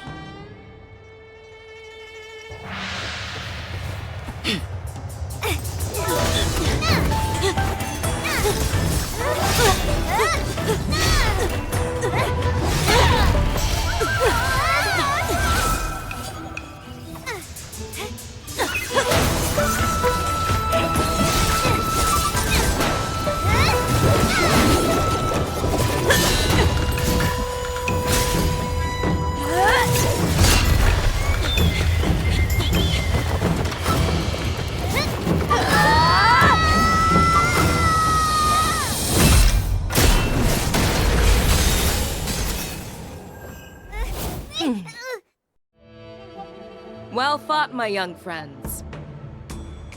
However, both of you have shortcomings. One of you focuses on dodging and weaving, while the other relies on brute strength, trying to take down targets with a single strike. Who are you? Me? I'm just a patient seeking medicine from the Alchemy Commission. A passerby, if you will. I thought I'd see my fill of impressive fights during the war dance. Yet here I am, able to witness a remarkable fight at the Alchemy Commission, of all places. Well, the Lawfu is never short of surprises. However, I have a small suggestion for you. Why don't you settle this dispute fair and square in the war dance's ring? That way, you can resolve your differences with a proper duel and put your grudges behind you. Grudges? No, not at all. Yunli and I, we were just sparring. Sparring? You summoned your flying swords and she swung her sword with full strength. No grudges between you. I don't believe it. Aha! What brings you here, Lady Fei Xiao? Have you finished your health consultation with the Dragon Lady? Fei Xiao? Grandpa always talks about you. Could it be that you're... The Merlin's Claw of the Xianzhou Yaoqing? Looks like I'm quite famous on the Xianzhou Lawfu, too. Of course. Everyone has heard of the great general. Known to all, and unbeknown to none. Great General? Isn't that title a bit too narcissistic? I don't like it. Ooh, I heard there's a dozing general on the Lawfu, so I came up with a humble nickname for myself. The Lacking General. Lacking in worries, regrets, and rivals. Sounds much better, right? Yeah, that's a befitting title that sounds both humble and impressive. Now that the sparring session is over, Yanqing and Yunli, shouldn't you politely thank General Fei Xiao for her guidance and bury the hatchet? Here's your sword. Keep it safe. Or it might get taken away again. By the way, we haven't settled the score yet. I'll defeat you fair and square next time we fight. This is how she apologizes? Now that I finally got my sword back, I should report to the seat of divine foresight. I'll take my leave, General Fei Xiao.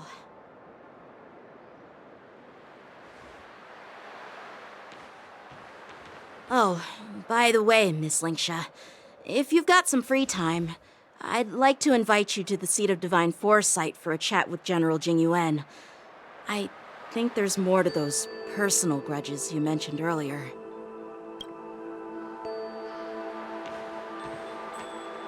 Thanks for stepping in, General Fei Xiao. Otherwise, I'd have had to knock them out with my incense. Not at all. Just doing what you asked. How about we call it even as payment for the healer lady's consultation? Sorry, but even a general needs to pay their bills. We don't do credit here. And let's not forget, you'd have been waiting decades for a chance to see the Dragon Lady if it weren't for me. Well, you can always send the bill to the seat of divine foresight and say it's for mentoring those kids.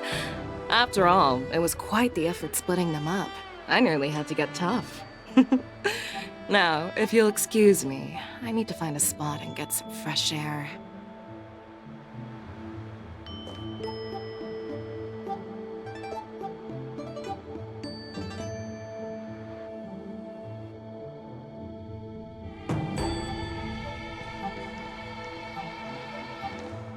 Back already? You've met with Jing Yuan and wandered around for a few hours. So, what do you think? It appears that the Divine Foresight is using this war dance as a show of strength to convince everyone that the Luofu is prospering after the Ambrosial Arbor crisis. But... I know you're going to say but, right? But the influx of people attending the war dance is like a breeding ground for disorder and rumors.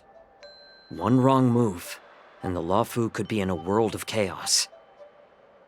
The Cloud Knights on the streets remain vigilant, so at the very least, General Jing Yuan is aware of this. As for other matters, I'm unable to say.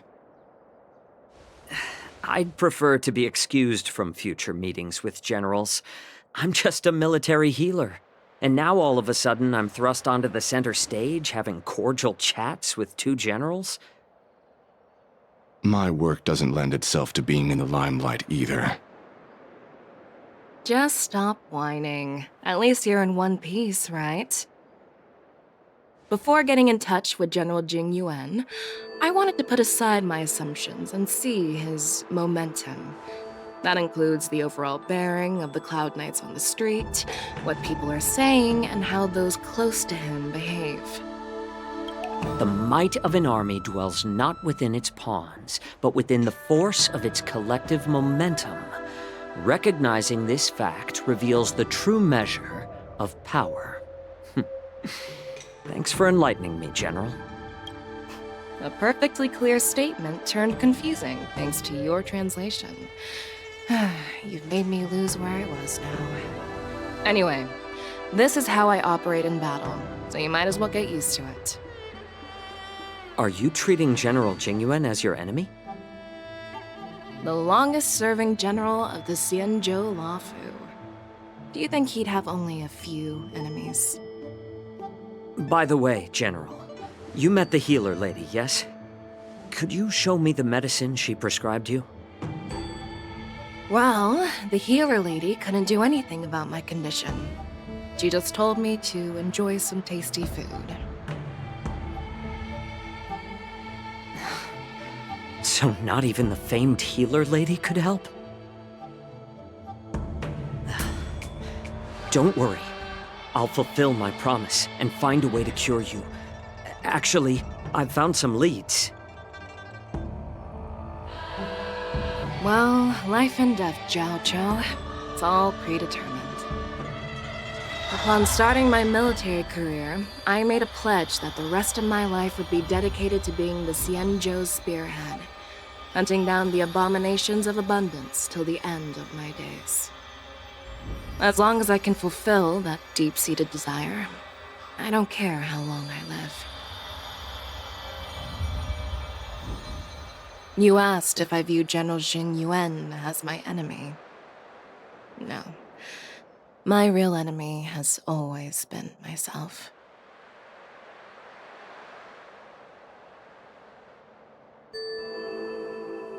Enjoy some tasty food.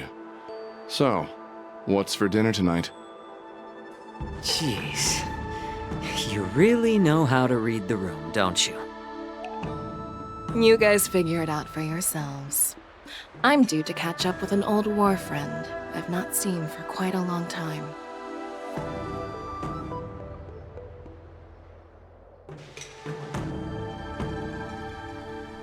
Hey!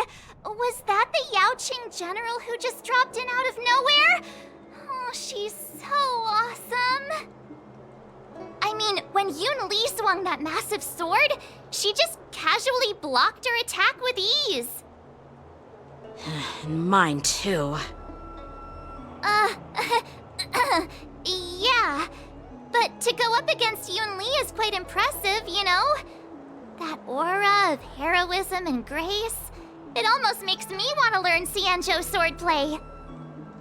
You think so too, right?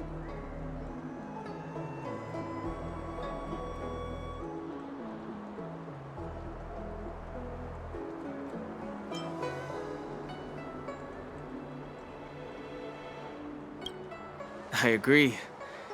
General Fei Xiao is indeed impressive. I was actually hoping you'd give Yanqing some praise. Thanks for the kind words, Miss March.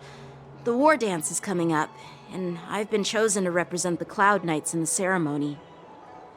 I've had my fair share of defeats lately, and even though I know there are always more skilled swordmasters out there, seeing General Fei Xiao's skills today has made me feel a bit uneasy again. Don't underestimate yourself. After all, generals won't fight in the ring during the war dance. Just remember the state of mind you had when you single-handedly took on me and Blade, putting life and death aside. With that mindset, you can prevail against most challengers. I see. Thanks for the advice, Master Danheng. By the way, now that today's events are over, General Jing Yuan wants to invite all of you to the Seat of Divine Foresight.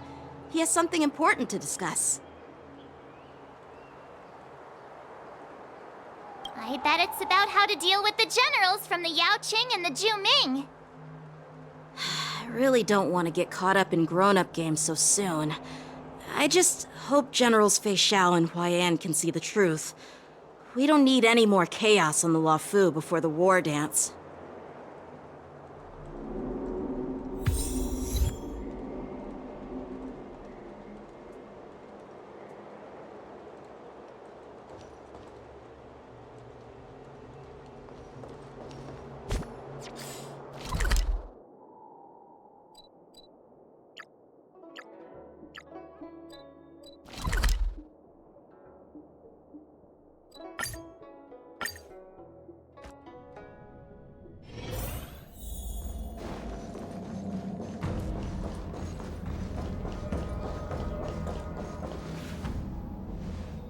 Earlier at the Palace of Astral, I introduced these guests from the Astral Express to you, Elder Huaiyan. But with all the people around, we only exchanged pleasantries. Now, I'd like to officially introduce them to you. These three braved great dangers, accompanying me to perilous places, defeating the chief culprit Vantilia, and uncovering the conspiracies of the disciples of Sanctus Medicus. If you wish to know more, please, feel free to ask us. Well, I skimmed through the reports about the Arbor's rebirth from the Master Diviner Hu Xuan. She's been summoned to the Yu Chui for questioning. There are a lot of doubts within the Alliance about this whole situation. But despite all that, I believe in you. Since you joined the ranks, you have repeatedly achieved remarkable feats. After the High Cloud Quintet each went their separate ways, despite the many criticisms within the Alliance, the Marshal still stood firm against the dissenting voices and entrusted the Luofu to you.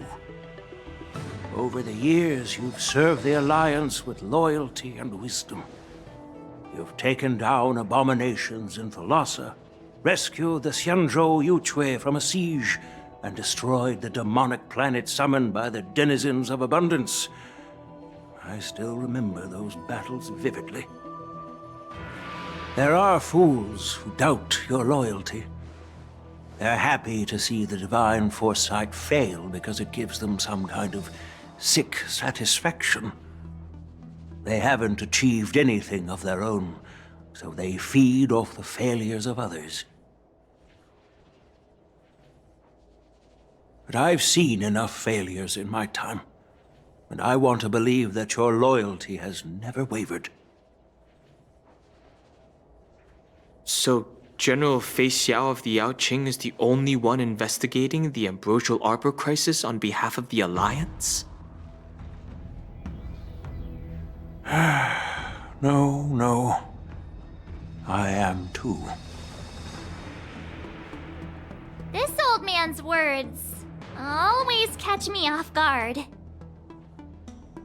The Marshal ordered me to come to the Xianzhou Luofu, but the document only says, attend the war dance and listen to Fei Xiao's questioning.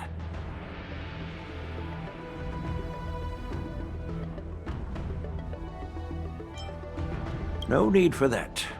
You're all important witnesses. The Marshal is well aware of Jing Yuan's purpose in holding the ceremony, and understands the situation he is facing. She mentioned it because she believes both issues are important.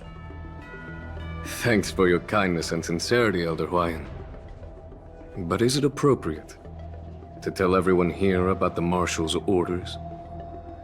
By introducing the Express's witnesses to me alone, aren't you aiming to discern the intentions behind both my actions and Fei Xiao's?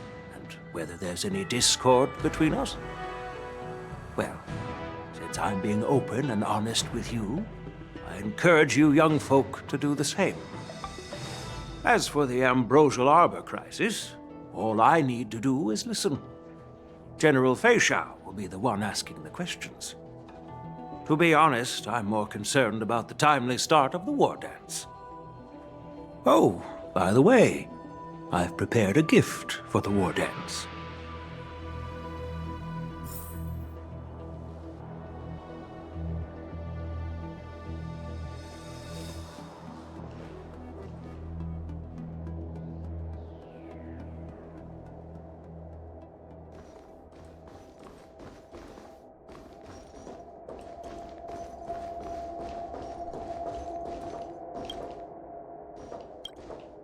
Yes, it's this case right here.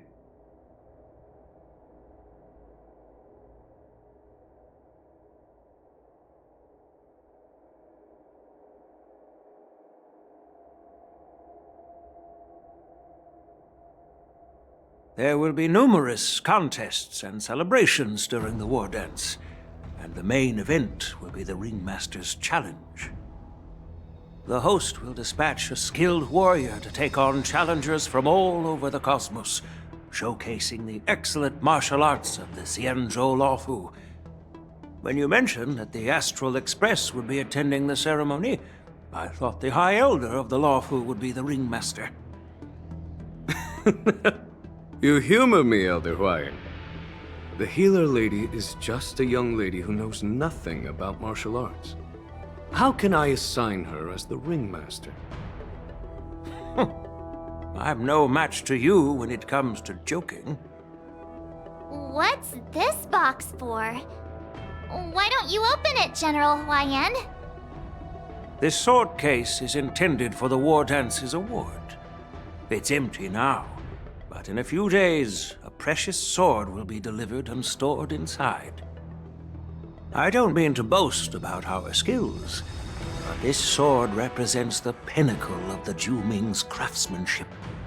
It has a legendary history, full of heroic tales from foreign lands, tales that are too detailed to be summarized in just a few words. Since the delegation delivering the sword hasn't arrived yet, I'll just leave the case here for now. I've been wondering, who would be worthy of such a sword? And then it hit me. I can award it to the champion of the Ringmaster's Challenge. The ceremony's champion is sure to be a perfect match for the sword. Moreover, I hear that Yanqing is an excellent swordmaster, and that he will be representing the Luofu as the Ringmaster, so it seems like a perfect gift for him. Thank you for your generosity, Elder Hwayan. If you want to give me a sword, just say the word, Grandpa. No need to beat around the bush. You've got confidence, my girl, but I don't think you can best Yanqing. I know you're all about swords, Miss Yunli. It's just a shame that it's the sword that ultimately chooses its rightful master. Yeah, and even if someone gets their hands on such a precious sword, it'll probably end up in someone else's. The outcome of our duel at the Alchemy Commission is still up in the air. Since you're interested, why don't you represent the Xianzhou Juming and challenge me in the ring? That's exactly what I had in mind. Nobody knows who's gonna come out on top. It could be me, could be someone else. It'll probably be me. But whatever happens, it won't be him.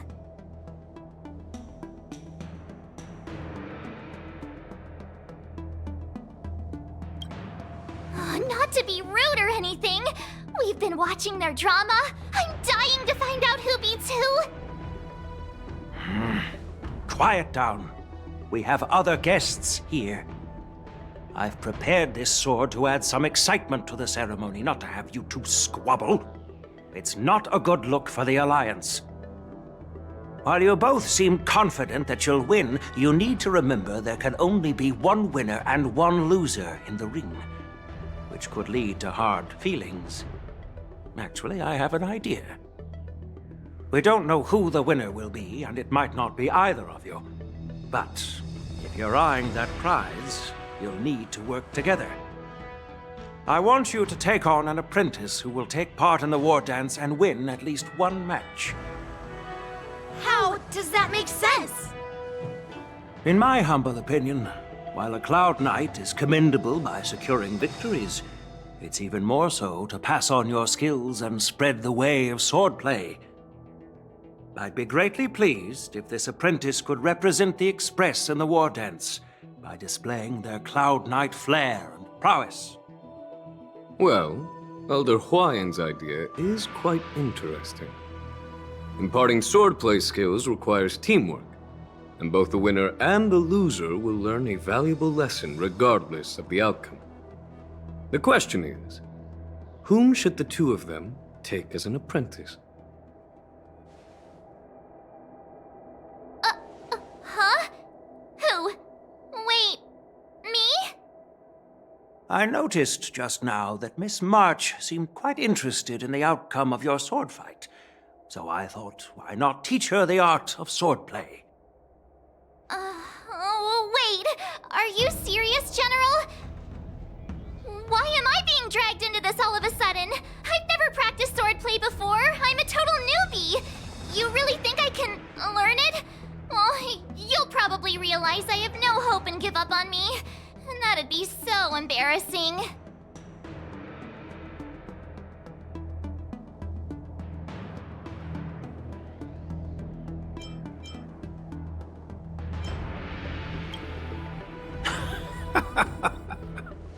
Your talent is quite unique. Are you also interested in swordplay? But you know, based on my years of judging people, you don't really need to dive into swordplay to boost your skills. And I doubt there's anyone out there who can really show you the way forward. As for Miss March, she's like a piece of jade in the rough, just waiting to be shaped. I appreciate your kind words, General Huayan. But won't teaching me swordplay be a waste of Yanqing and Yunli's time? They should be preparing for the ceremony. Plus, I heard that each swordmaster has their own special moves. What if they let something slip while teaching me? If everyone knows each other's tactics, won't that make it hard to catch people off guard during the war dance? That's considerate of you, March 7th. But don't worry. It'll take you at least a decade of hard training before you can even start learning special moves. No need to freak out. A few Juming swordplay tricks will mean you'll be more than equipped. Really? Looks like March's curiosity has been piqued. The whole point is to know each other's moves. Defeating your opponent in just one move? How boring would that be? Plus, what really decides a swordsman's fate isn't some special move. It's the solid fundamentals. So Miss Yunli has already agreed. What do you say, Yanqing? General, I haven't graduated yet. How can I be qualified to teach swordplay to others? So you're admitting your defeat, huh? If you're not even confident to teach, why don't you let me be the ringmaster instead? Yanqing, teaching an apprentice is also a way of honing your own skills and gaining insights. You've been an apprentice for years. It's about time you looked at swordplay from another perspective. I see, General. Then count me in. Now that Yanqing has agreed too, it all comes down to Miss March giving her nod.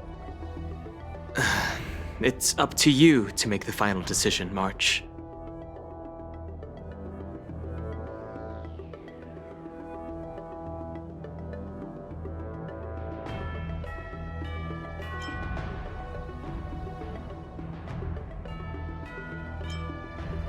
At least that way, I won't have to worry about you accidentally shooting me in the butt all the time. Hey, I've never missed my target. Then I'm on board. Thank you for your kindness, General Huayan. Great! Starting tomorrow, Yanqing and Yun Li will teach you the basics of the Cloud Knight's swordplay. Yun Li and I will head out and purchase some sword practice equipment for Miss March. Think of it as a little initiation gift. You're too kind. Wait, you're giving me a gift? Shouldn't it be the other way around?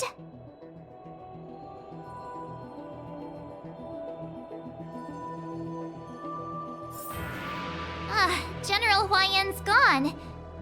Wait, why does something feel off about what we talked about?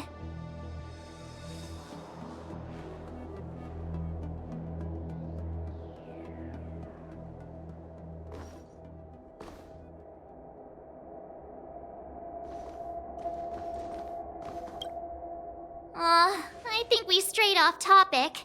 How did things even get to this point? Yeah, I brought you here because the General said he had some important matters to discuss. But how in the world did Yun Li and I suddenly become Miss March's swordplay mentors?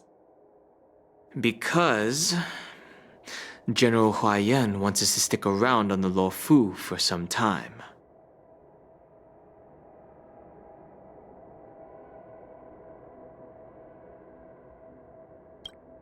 But from his point of view, we're no different from all the other tourists who may leave at any time.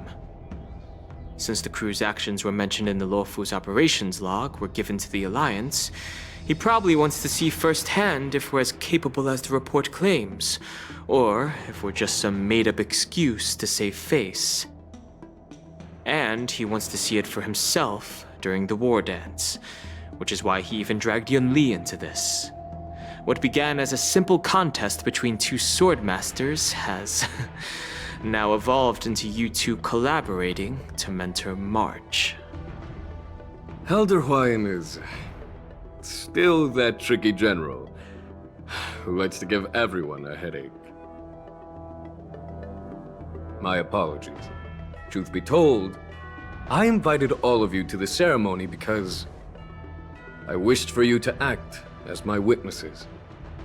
I apologize for not disclosing this information earlier. In the coming weeks, I'll also invite all of you to a meeting with General Fei Xiao, where you may need to answer her questions and clear up any doubts she might have. So please, be prepared for the meeting.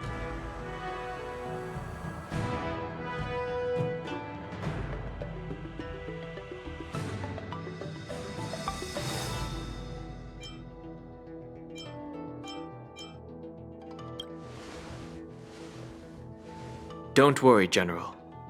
No matter what happens, I'm prepared to stay here as the Express's witness and answer any questions. Thank you, everyone.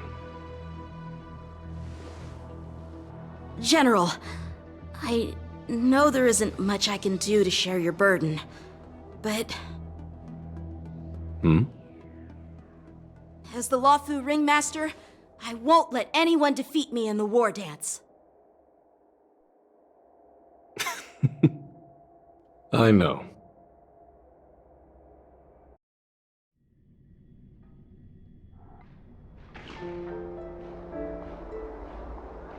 The illustrious Merlin's Claw waiting for me? And for so long, too? It's quite an honor. It's been a while, General Fei Xiao. It's been 30 years since we last saw each other. Right, Yukong? Yes. Back then, you were the vanguard of the Yao Qing's Verdant Knights, and I was a pilot of the Luofu's Rainbow Orbit Fleet. Who would have thought that upon meeting again, you'd be a general, and I'd have given up flying? Really does feel like a lifetime ago. Well, I wouldn't say I haven't seen you in 30 years. After all, your great victories are announced through the Yellow Bell resonance system every day. So I'm well aware of your great feats. How's your health holding up? Still stable, I suppose. Do you still remember the medic who saved me in battle? That healer with the odd name and peculiar temperament. What was his name again? Was it Pichu? Or Kachio? Jiao Cho. He's been my retainer and personal healer, delegated by the Alchemy Commission from the Xianzhou Yaoqing. Over the years, he's dedicated himself to managing my condition. It's thanks to him that I'm still in good health today. Given my background, I'm happy to have made it this far. I'm relieved to know that you're safe and sound. Well then, since you and Elder Huayan are here, I imagine you must have received orders from the Marshal? As your friend, may I ask how the Alliance intends to punish the General of the Lawfu? The Arbor's rebirth has frightened the Elders who lurk behind the scenes. They fear the resurgence of abominations, much like what happened 30 years ago. Although the report from the Lawfu explained all the details, we don't know if the Ruin Legion really invaded, or how exactly the Stellaron Hunters and the Astral Express became involved. This puzzle has many missing pieces. As you know, the fugitive Jing Liu, who mysteriously disappeared many years ago, has resurfaced. This time, she has brought along an Outworlder and a coffin, claiming to offer the Marshal a method to fight against the Eons. The Lawfu Preceptor has also leveled accusations against Jing Yuan for neglecting the Alliance's principles. She asserts that Jing Yuan enabled the exiled Imbibitor Lunae to re-enter the Lawfu, thereby unlocking the lunarescent depths within Scale Gorge Waterscape, which in turn disrupted the Vidyadhara's dutiful watch over the Ambrosial Arbor. It is for these reasons that I have come here to the Lawfu today. Well, duty calls. Perhaps I shouldn't have mentioned all of this to an uninvolved person, but since we once fought together, I didn't want to keep you in the dark. Perhaps pretending you didn't hear any of this would be for the best. I understand. I'm sorry. I was out of line. I know I shouldn't be defending General Jing Yuan right now, but... well, you know how I am. The Lawfu has enjoyed centuries of stability since the end of the sedition of Imbibitor Lunae, much of which can be attributed to General Jing Yuan's masterful strategizing. Unfortunately, for long-life species, enduring through the ages always culminates in a failure that undoes all previous achievements. A moment that our adversaries relish. That's true. And that's why I'm also here for another purpose. To visit Hule. Hule? You mean that Hule? The Borisin warhead? The same Hule who has been imprisoned in the shackling prison for over 7 centuries? The nemesis of the Foxians who will never be forgiven and shall be imprisoned until the end of the cosmos. I can't quite remember the exact wording, but yes, the very same Hule. Usually, only emissaries from the Xianzhou Yaoqing Skyfaring Commission visit him once every century. Why do you have to visit him now, of all times? The Foxians and the Alliance made a pact to combat the abominations, aiming to achieve justice and free their kin. That werewolf monster is to be forever imprisoned in the dark recesses of the shackling prison, facing unending retribution. Given the situation on the Lawfu, those on the Yaoqing are concerned about Hule's imprisonment. I'm afraid that the routine visit every century is no longer sufficient to ease their concerns. That's why I was sent here, to reassure them. It's all bad news. Well, not everything. There might be a silver lining. Oh, by the way, I found some clues about the thing you asked for. Tell me more. The Verdant Knights followed the route you mentioned and discovered the wreckage of the Whistling Flame ship. Unfortunately, there were no survivors and no cargo. However, someone had already been on the scene before we arrived. Our people? Or someone from the IPC? No, neither. Yukong, have you heard of a person named Ron May?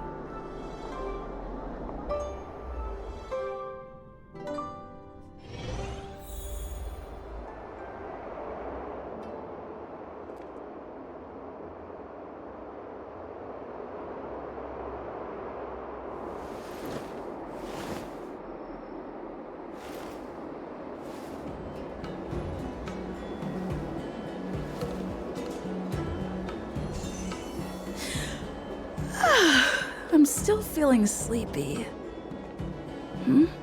Did I oversleep? Where did March and Don Hung go?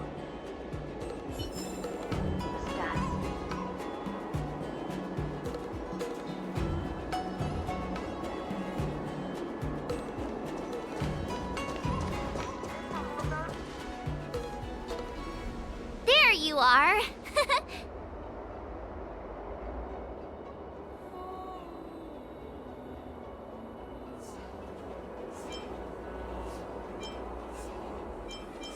You haven't forgotten about our promise to General Huayan, have you? I woke up especially early so I can start teaching Miss March swordplay. Hey, why are you blushing, Master Yanqing? This is, the first time someone has called me Master. I need to, get used to it. Let me make it clear. Swordplay training is about improving your body, mind, and strength. It's not a casual game you can master overnight. I promised General Huayan that I'd teach you Cloud Knight swordplay, so you can participate in the war dance and defeat at least one opponent. I'll do my best, but if you break your master's rules...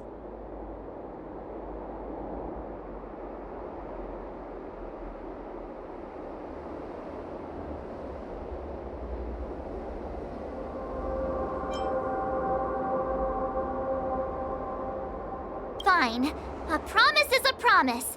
Since I promised to study hard, I'll do my best starting today. Great! That's the spirit. March is in your hands now, Yanqing. Don't be too easy on her. Don Hung, do you even have a heart? Did you lose it somewhere? By the way, where's Yoon Lee? I've found a quiet spot in the back garden of the Palace of Astrum for our first lesson together.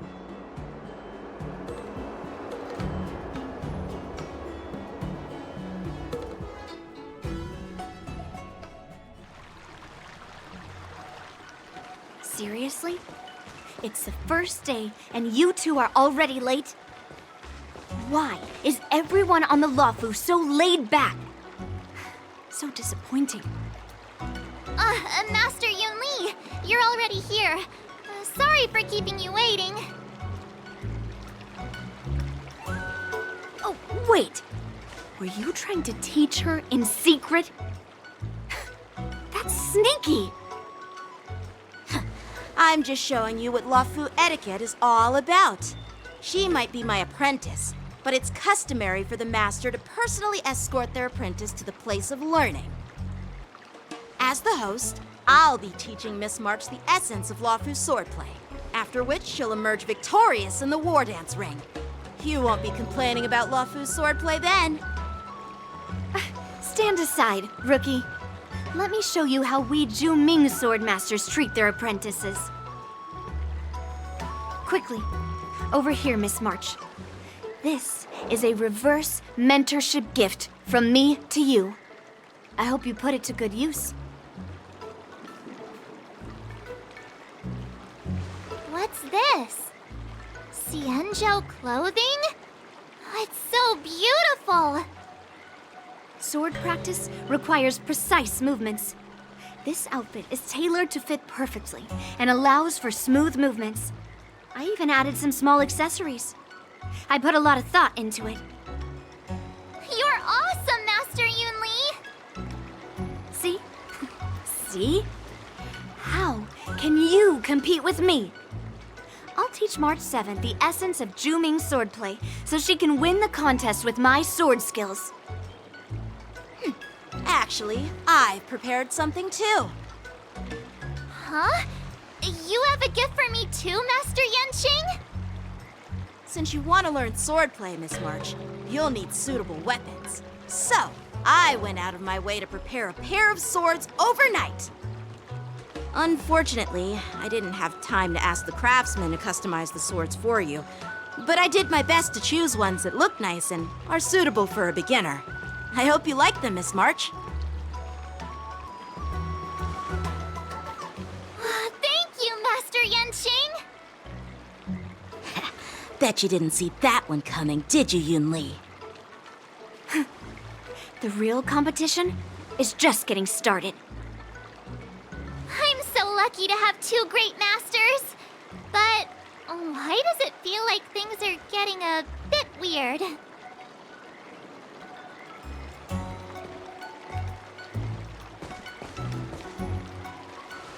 So what do you think, masters? Does this outfit suit me? Perfect. I chose it carefully. It's perfect for beautiful young swordswomen like you and me. All right, let's get started with the training. The person next to me is a Cloud Knight instructor I've brought in. For your first lesson, try exchanging a couple of moves with him. Wait. We're having actual combat training for the first lesson?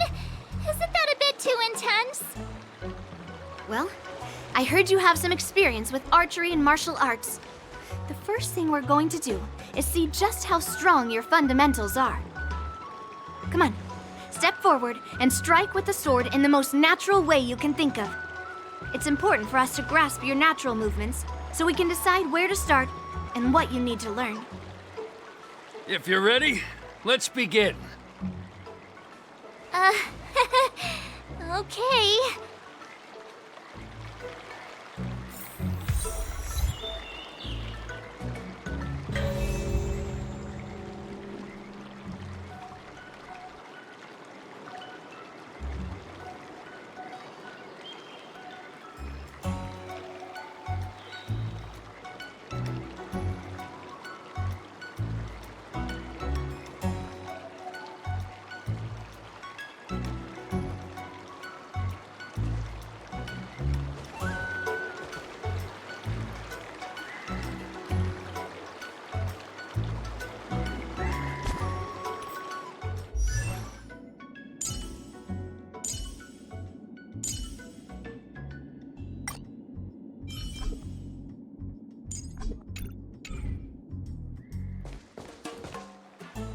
Well, I heard you have some experience with archery and martial arts.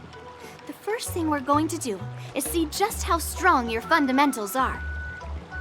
Come on, step forward and strike with the sword in the most natural way you can think of. It's important for us to grasp your natural movements so we can decide where to start and what you need to learn.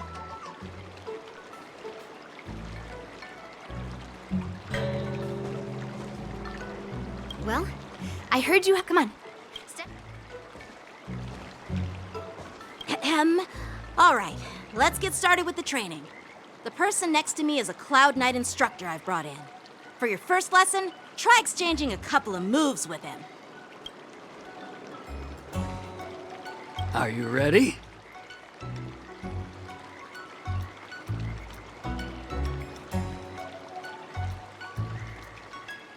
Yeah, I'm ready. But please go easy on me. Then I apologize in advance, Miss March.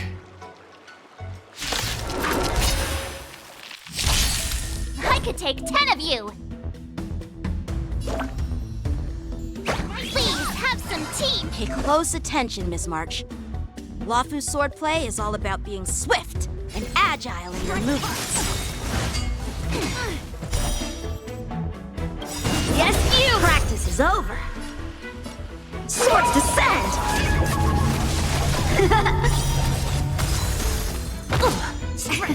Ignore him. Strength is everything. Right on time. Like this? Well done! Time for swordplay. Bladed flight!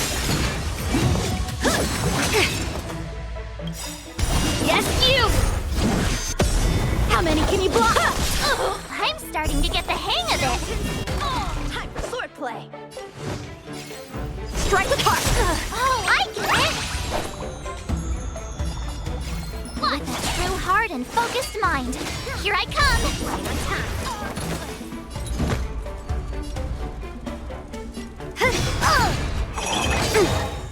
Yes, you! How many can you block?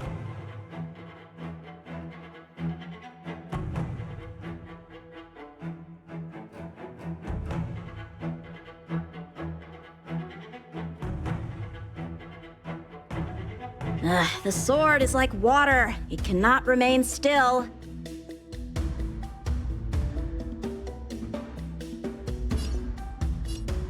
Bladed flight!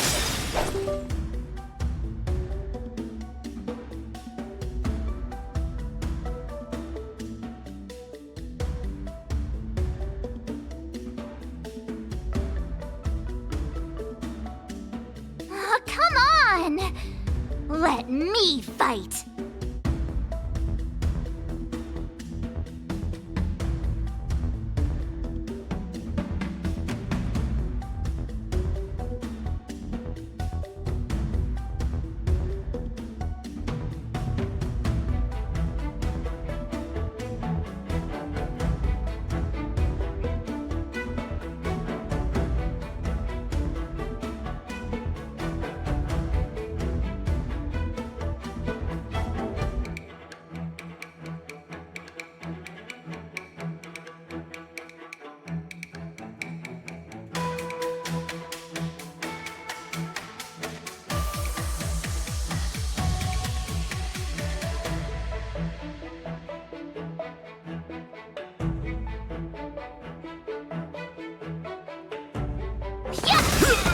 Time for swordplay! Time to show you what Azure Dragon, White Tiger, less carbs, what's this? What are you mumbling about? Isn't this, sword technique? Shouldn't I be saying something cool? I could take 10 of you. Nice job! See through clouds! Yes, you! Right on time. How many can you block? Melt!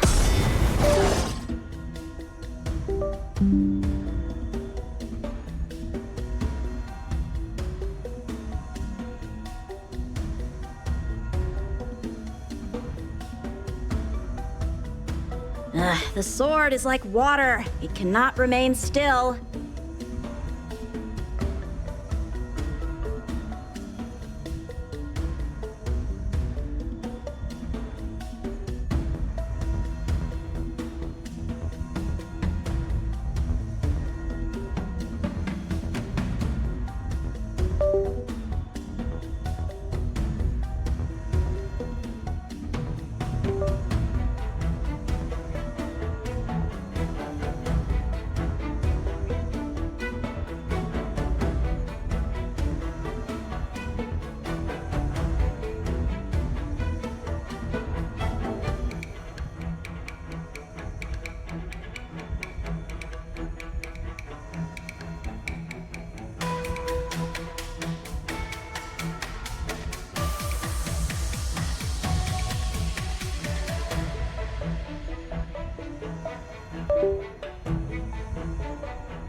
intense goal!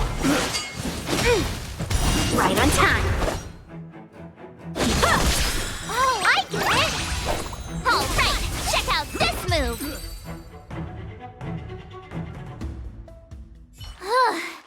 I didn't expect the first lesson to be so intense.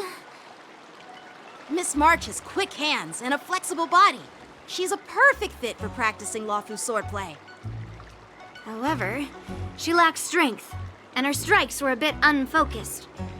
But don't worry, that's totally normal for beginners.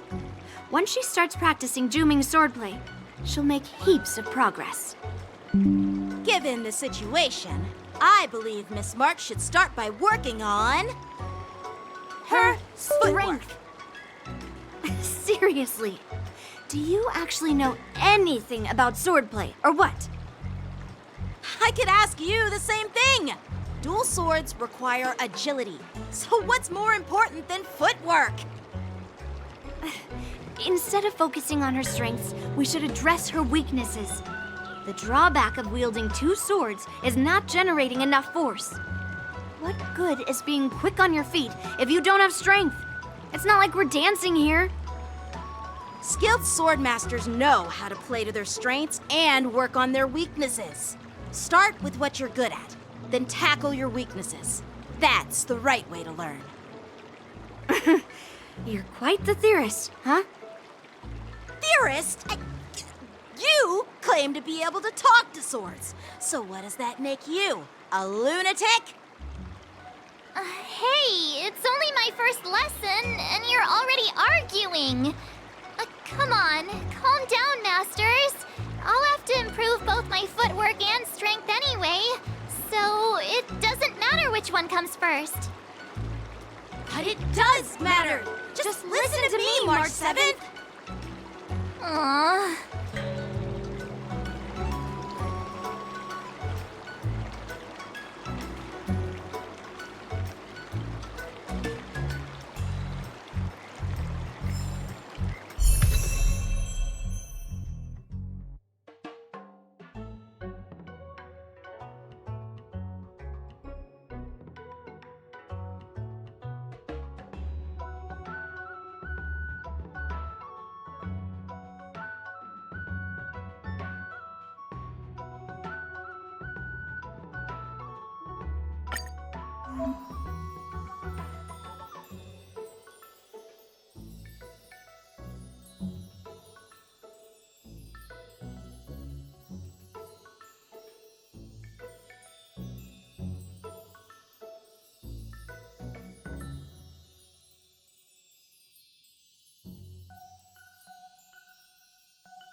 We did it! This is what they mean by no pain, no gain.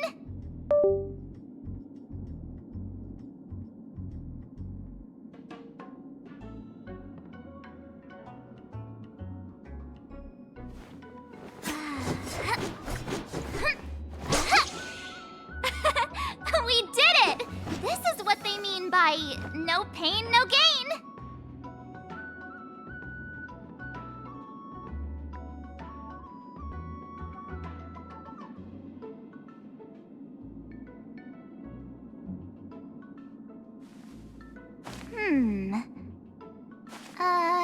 Let me see.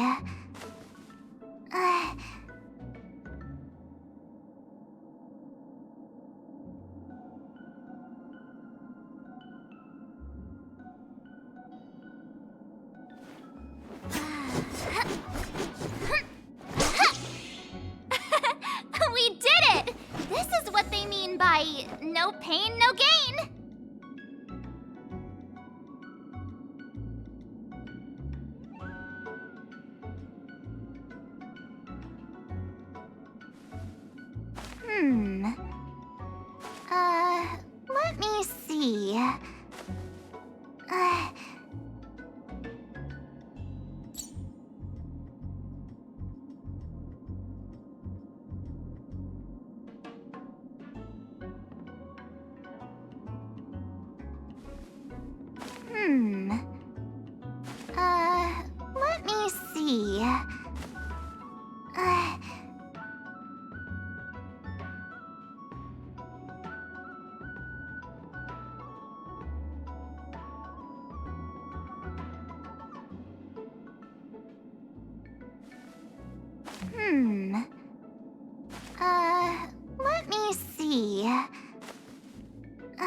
see.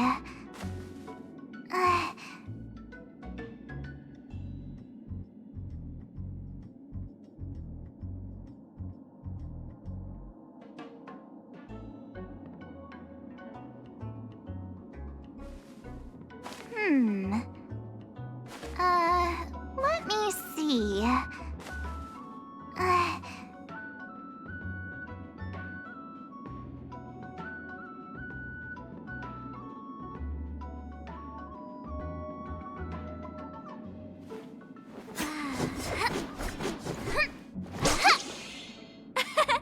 We did it!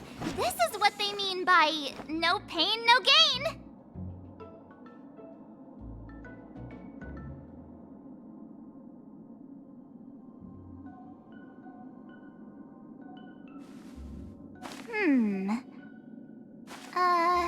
Let me see.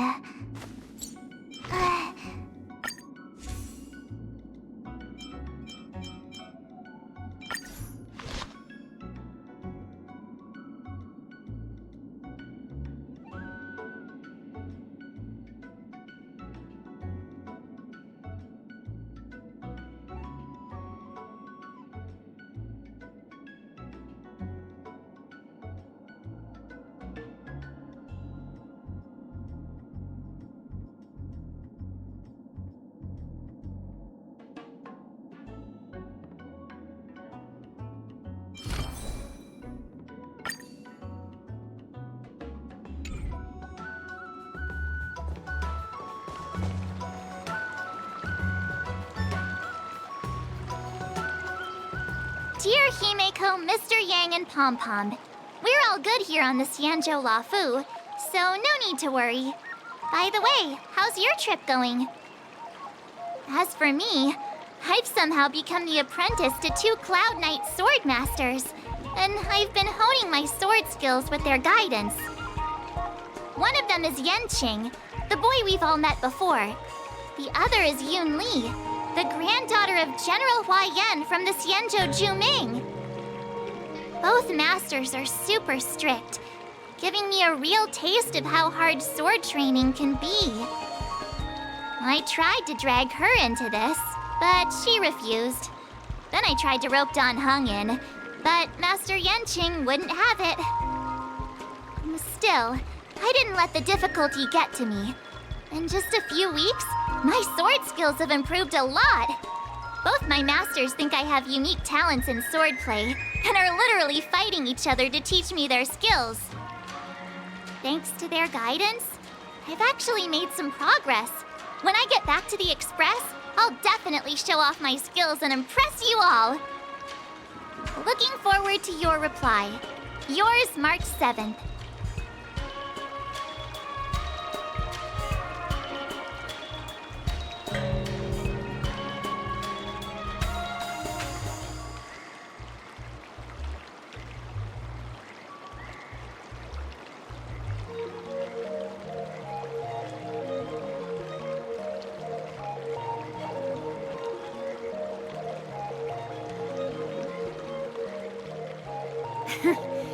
Well done! Let's call it a day.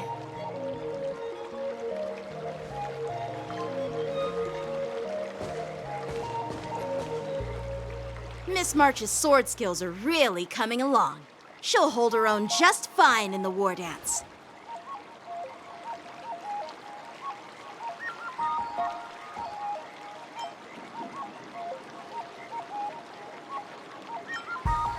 Perhaps I might have a shot at beating both masters in the ring?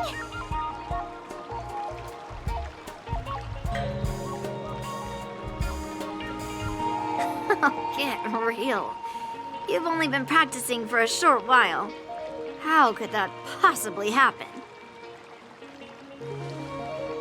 With your talent, Miss March, if you dedicate a few more decades to training, you might eventually be able to defeat Yun Li. Decades? But I'll be an old lady by then. No. Can you believe it? March 7th has actually become a pretty decent swordmaster in such a short time. Now I understand why Grandpa always had a grin on his face while training me. Are you sure he wasn't laughing at you? Oh, shut up! It's all thanks to your amazing guidance, Masters. Miss March, you're really getting the hang of wielding dual swords. If you're keen on advancing, trying out different Xianzhou blades can improve your touch. Oh, let me see. Which sword is the most powerful? Single sword? Great sword? Or maybe a flying sword? There's no such thing as the most powerful sword. It's all about the skill of the swordmaster. Yanqing wields several flying swords, while I only wield one. But remember how I kicked his butt at the Alchemy Commission? First, you didn't kick my butt. Second, you'll never kick my butt. Third, how about we settle this right now and see who kicks whose butt? Yeah, I'm up for that. And if I kick your butt, you'll drop out of the war dance. Deal? Why are you two arguing again? I thought things had been improving between you lately. There was talk that the leading disciples of the Law Fu and Juming generals were supposed to face off in the war dance, but for some reason, they suddenly teamed up to train an apprentice of their own. Turns out, the rumors are true.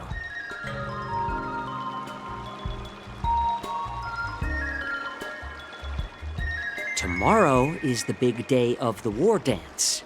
Shouldn't you two be focusing on honing your skills instead of teaching swordplay here? You're... Oh, that's right!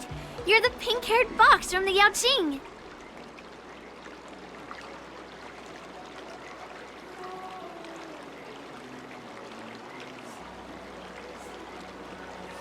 This is Mr. Jiaoqiu, the healer working for the general of the Xianzhou Yaoqing. Ah, got it. So, you're the participant attending the war dance on behalf of the Yaoqing, and you were trying to sneak a peek at our training? Sorry for the misunderstanding. I don't know anything about martial arts. I'm just here on the general's orders to take care of some official business. I didn't mean to interrupt your training. I'll be on my way. If you know nothing about martial arts, why were you smirking earlier? Well, my curiosity got the better of me, I suppose. When I heard Miss March's pondering about what to learn, I couldn't help but wander over. From my professional experience, cleavers, slicers, chopping knives, and carving knives are all just tools. Kind of like frying, sautéing, boiling, and deep frying in cooking. They're just ways for people to show off their skills. How you use them really depends on the ingredients you're working with. It's like your sword teaching methods. If you align your ingredient, in other words, your apprentice's natural tendencies, with the right cooking method, by which I mean the teaching method that best suits her, she'll make double the progress in half the time. For example, golden eggplant tastes best when fried, cloud peppers when stir-fried, and yellow boulder beef when simmered. It's all about discovering the nature of the ingredients. Apprentice.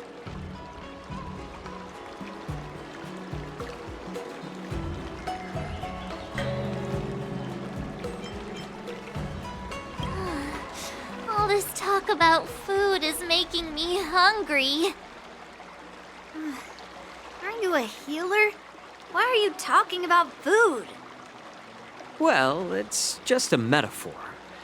The medicinal school I follow on the Xianzhou Yaoqing is called the Ranja School. It specializes in food therapy. So it's only natural that I know a thing or two about cooking. So, you're the General's cook?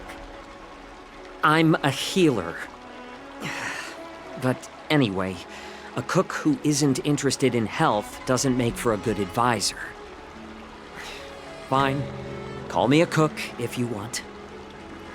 Seeing the way you're looking at me, it's obvious you think I'm just some feeble academic who likes to blabber on about martial arts.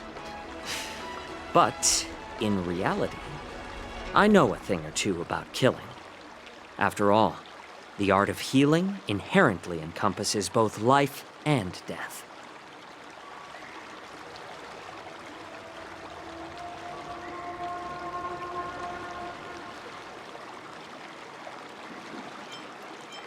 Why is this guy suddenly getting all serious with kids? Do you recognize this bottle of medicine in my hand? No. This is called tumble dust, an extract from an exotic flower named Yabra. Ugh, is it poison? Well, it depends on how it's used. With just one drop, it's able to numb a patient's body during surgery, making them painless throughout the entire process. However, increase the dose or the potency, and it'll slow the metabolism, making the blood thin and resulting in the loss of all senses. Even long-life species cannot escape its effects. This thing can save lives or take them. It's more powerful than the swords in your hands. That may be so, but still, I prefer settling things with a sword than, you know. Huh. Looks like I did get you all wrong. You're not a feeble scholar, but a sinister and despicable one. Hey, why the insults all of a sudden? I'm just sharing some medical knowledge here, not persuading you to poison anyone. Seems like you get real excited when talking about poison. I can't tell if that's an honorable thing or sinister. Picture this. 2 individuals. The one standing is full of malice. The other lying down is honorable and righteous. How can the one who's lying down label the one standing as sinister? In the throes of combat, where life and death hinge on a singular moment, every idea fades into nothingness. The only thing that matters is staying alive. Surviving the battlefield reshapes all notions of worth, be it integrity or treachery. In my eyes, their significance is negligible. Perhaps you've underestimated Yun Li and me, Mr. Jiao Cho. We may be young, but we've seen our fair share of war. Well, then you should know that the war dance is nothing more than a contest. So why are you so focused on it? When I was appointed as the ringmaster for the war dance, I asked the general, we Cloud Knights are supposed to charge into the fray and slay enemies. Why do we have to swing swords in a ring just to please an audience? And this is how the general replied. To unsheath your sword in a ring is no different than on the battlefield, as your sword reveals the might of all Cloud Knights. The war dance is the perfect chance to showcase martial virtue and forge alliances from all over the cosmos. When we unsheath the sword without drawing blood, we not only display our might, but also the martial virtue of the Cloud Knights. That's quite an insightful statement, Yanqing. Well, my apologies for being so short-sighted. I've been on the Luofu for quite some time, but I haven't had the chance to see the ceremony venue for myself yet. Hearing you speak so highly of it has piqued my curiosity. Would you mind showing me around? You want to see the Sky Splitter ship where the war dance will be held? Let's go! I bet Yun Li and Miss March haven't seen it either, right? Well then, I'll give you all a tour.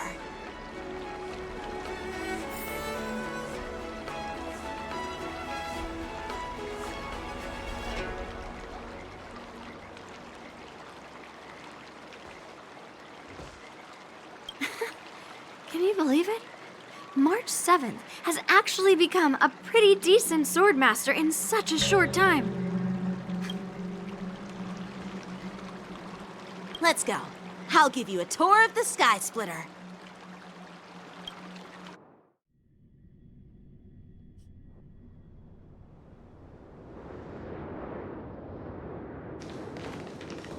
Looks like a lot of other visitors have also come to catch a glimpse of the Sky Splitter.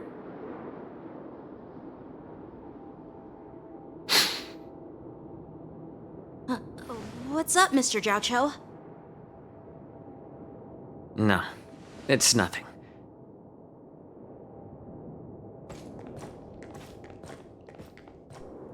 Do you see that airship in the distance? That's the Sky Splitter, the venue for the war dance ceremony.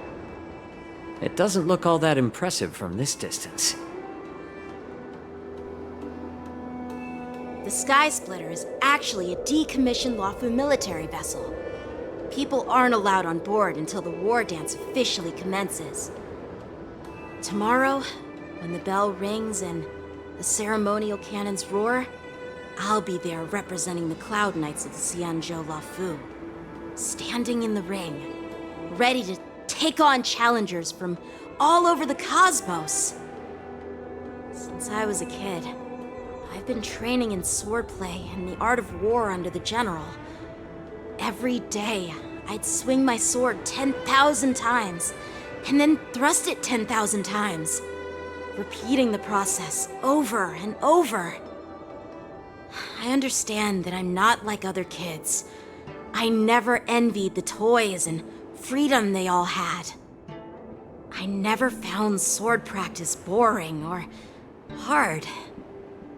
Even in the thick of battle, facing down savage abominations, I never felt scared. Each day, I could feel myself getting stronger and stronger, and I racked up countless victories. It's the best feeling in the world. But then, I faced a really tough opponent, and just one slash shattered my confidence into 1,000 pieces. That's when I felt true fear for the first time.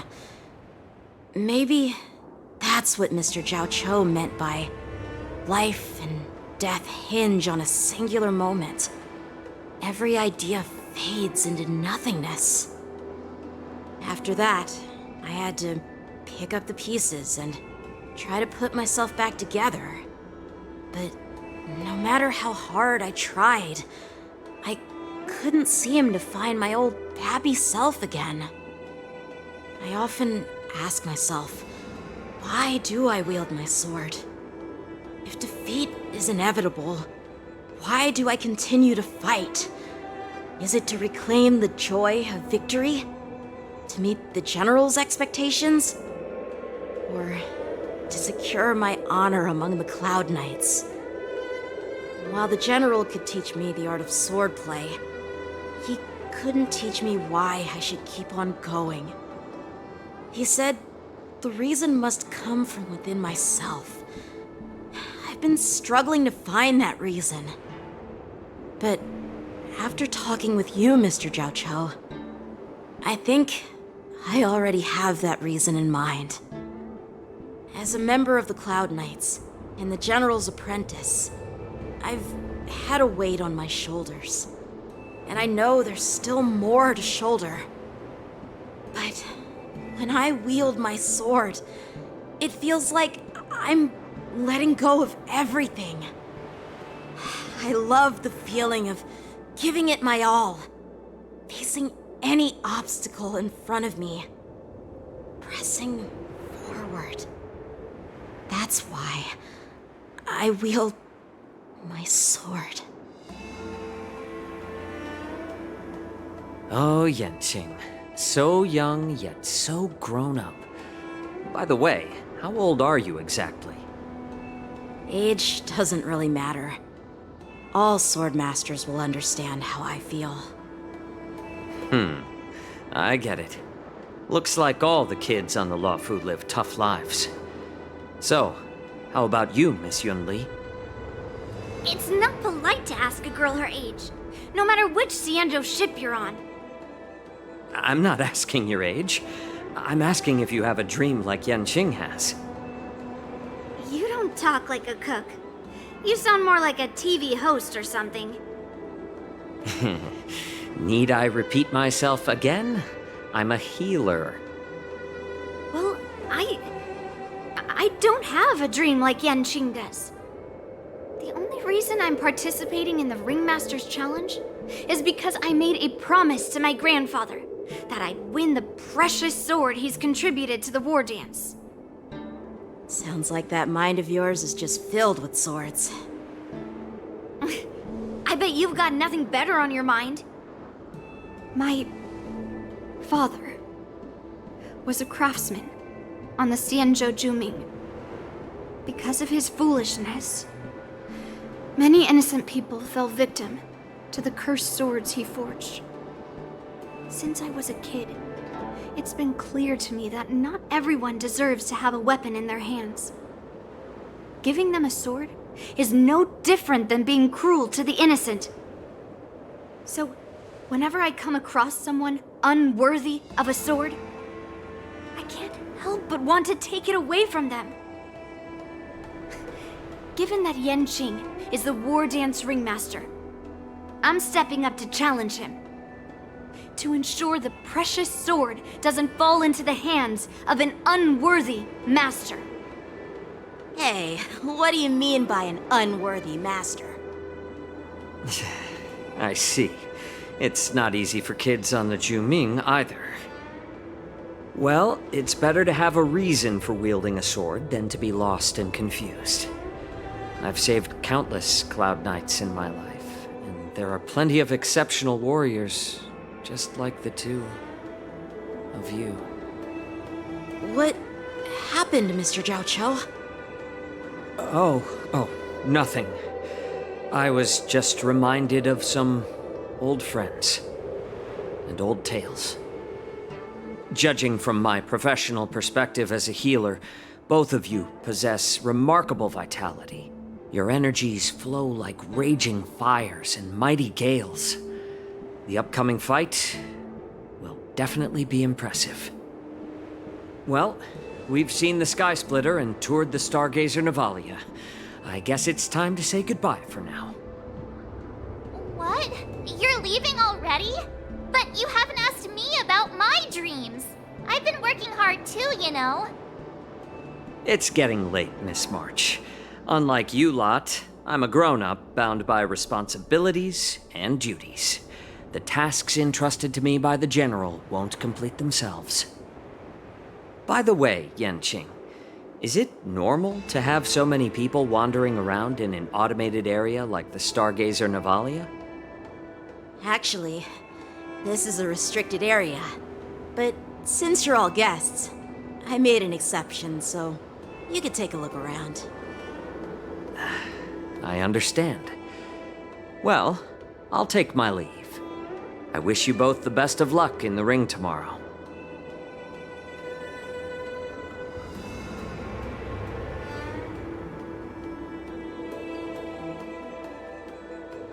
Seriously? I just spent so much time thinking about my dream that he didn't even ask me. Now that we're done with our tour of the Sky Splitter, shall we continue with our training? Why don't we take a day off? What? You want to secretly practice swordplay by yourself? Dream on. You know cramming before a fight never works out. For some reason, seeing the Sky Splitter has boosted my confidence. So, I've decided to conserve my strength for tomorrow. All right, I'll take you out of the Stargazer Navalia.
Just shut up, Red Fang.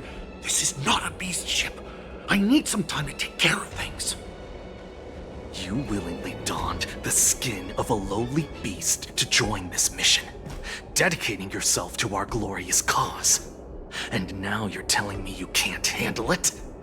Do you realize how many ships we need? I'm doing my best, all right? It takes time to figure all this out. When the guns go off tomorrow, all eyes will be on it. That'll be our only chance. How's that?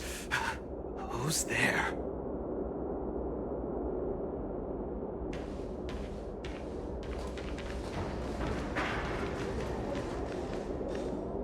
Who are you guys?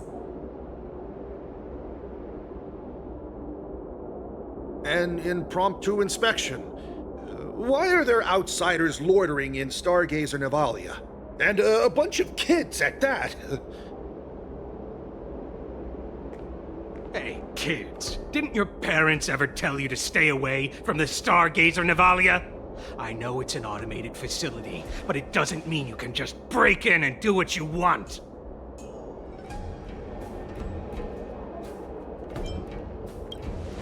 First of all, I'm an adult. Second, I didn't just break in. Yeah, we flew here on a starskiff. Like, whoosh!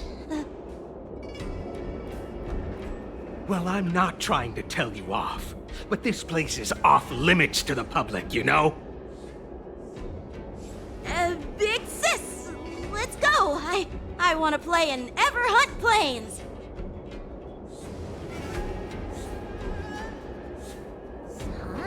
Ever hunt planes?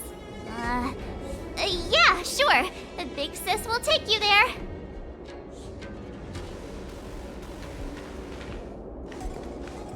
Shuha! You should have let me.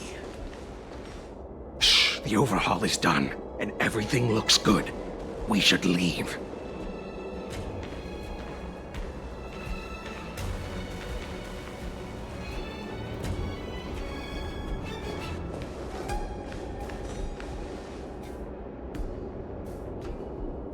Could you repeat what you just said, Yenqing? What did I say? Big sis, let's go. I want to play in Ever on Planes. Come on. Can't you read the room?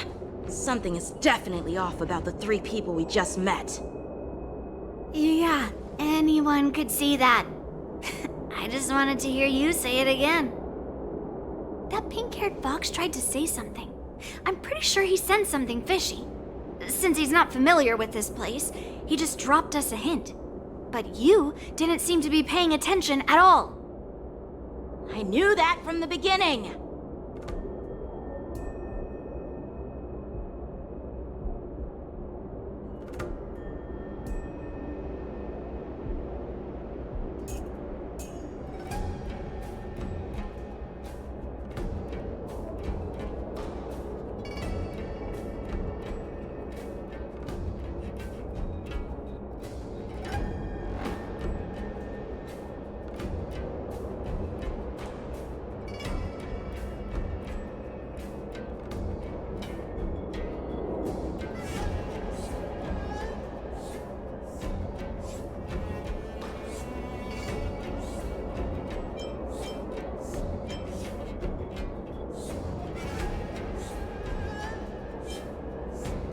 Cloud Knight didn't recognize Master Yenqing at all.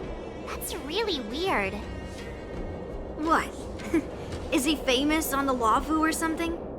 Not even the Cloud Knights on the Juming, who all know my glorious name, might recognize my face. You have a point. A Cloud Knight, a member from the Skyfaring Commission, and a craftsman. They're from various departments, and the reason for the overhaul seems legit. But one of them blurted out some weird language just now. Did you hear that?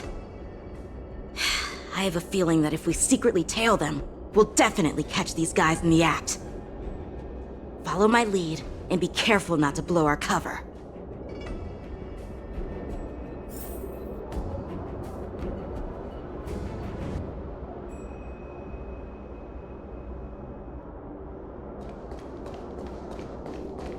Never mind who they are. Let's just film them.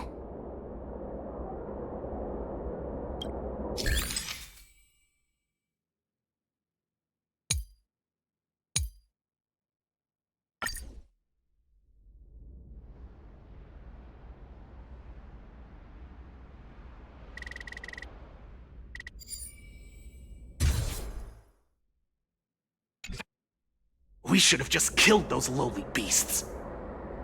Those little brats won't take up much space. There are boxes all over this place. Just cut the theatrics, Grulock. Even the slightest slip-up could interfere with Lord Moktok's plans. So where are we heading next?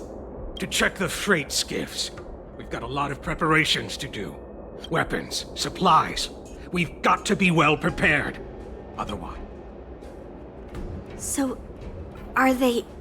smugglers? What exactly are they up to? I have no clue, but they seem to be moving those crates. I've got an idea. We can hide inside the crates and follow them.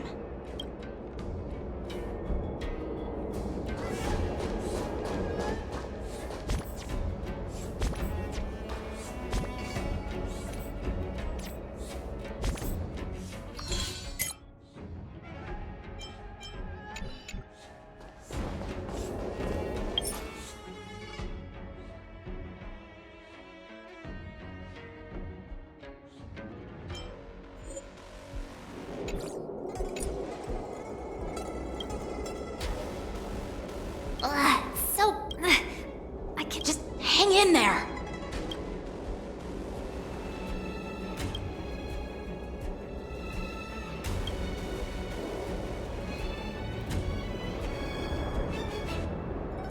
Let's just put the cargo here for now, all right? Then we'll move on to inspect the ships. Lord Moktok said that as soon as we're done, we're to board the freight skiff and leave this place. Don't worry, I've changed the shipping schedule. You two, come with me. Is it just me? I keep smelling that stench of lowly beasts everywhere we go. Don't be so paranoid.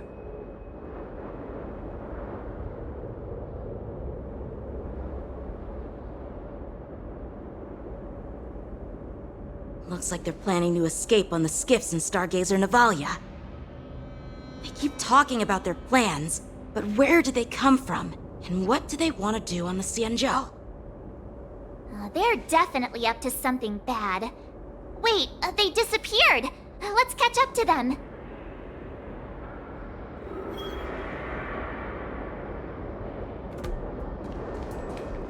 Tread softly, breathe quietly, and make sure to keep an eye on them. Hide out of sight as soon as there's any sign of activity.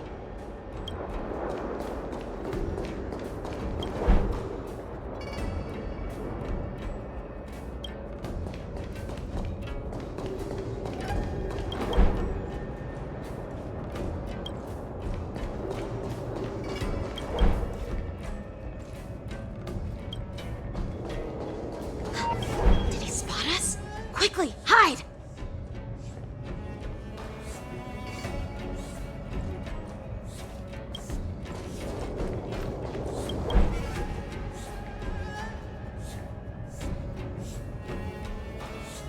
Don't be so paranoid. We're running out of time. Get over here! Shuhard, I'm coming!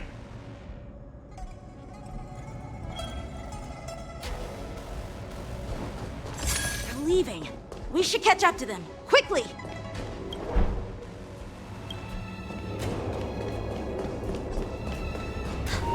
Did he spot us? Quickly, hide!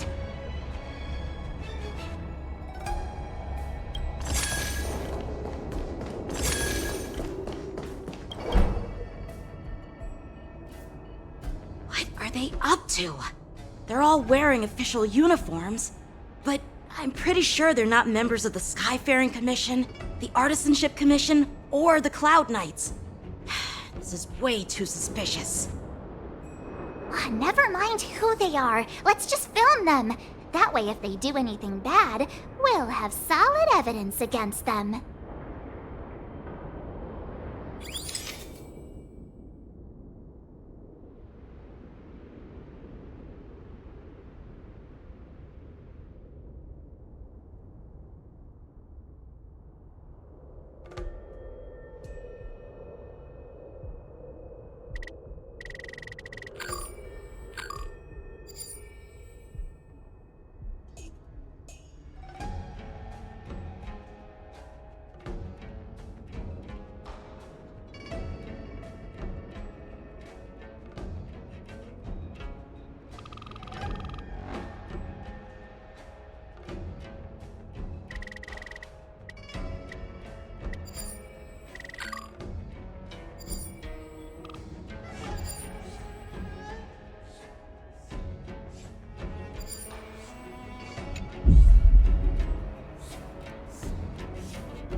Never mind who they are. Let's just film them.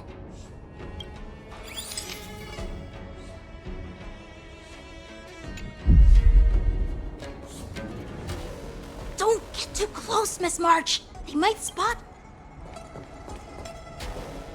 Never mind who they are.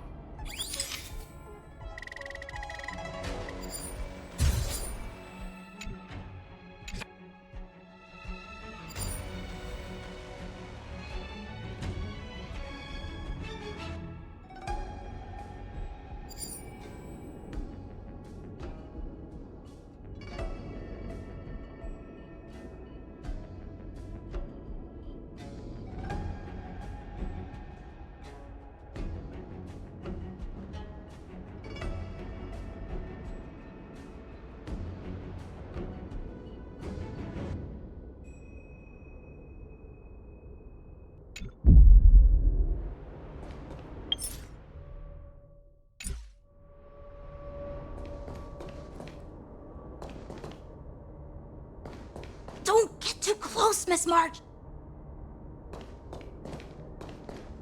Never mind who they are.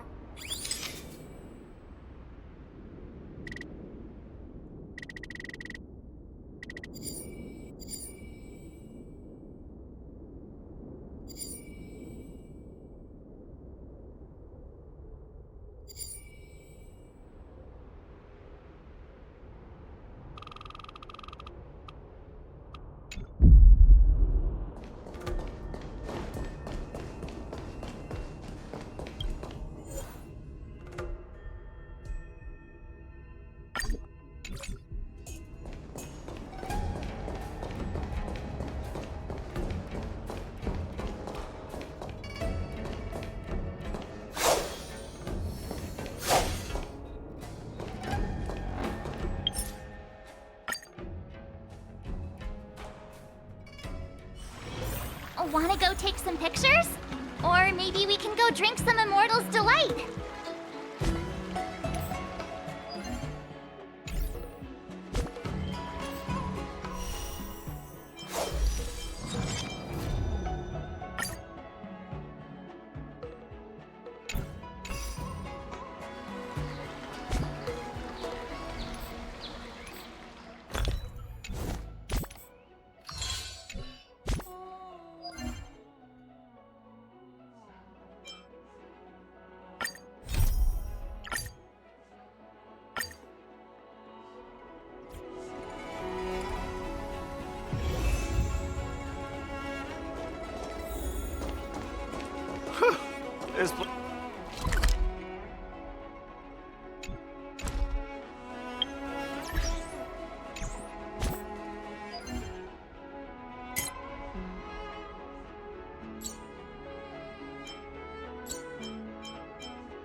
You won't get away.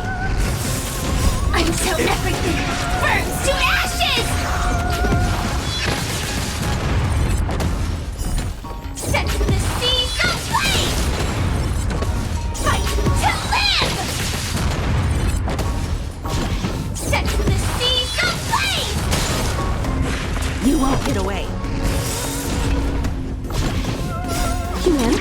conceals its desire to control the heavens, and I'm no exception. Fight to live! You won't get away. Set the seas ablaze! You won't get away. Fight to live!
Until everything burns to ashes! You won't get away. Fight to live! You won't get away. Set the seas ablaze! Fight to live! You won't get away. Humanity never conceals its desire to control the heavens, and I'm no exception. Set the seas ablaze! You won't get away. Fight to live! Set the seas ablaze! Together as one! Fight to live! You won't get away.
In the obscure prophecy of Dream, a star from the heavens has enlightened my path.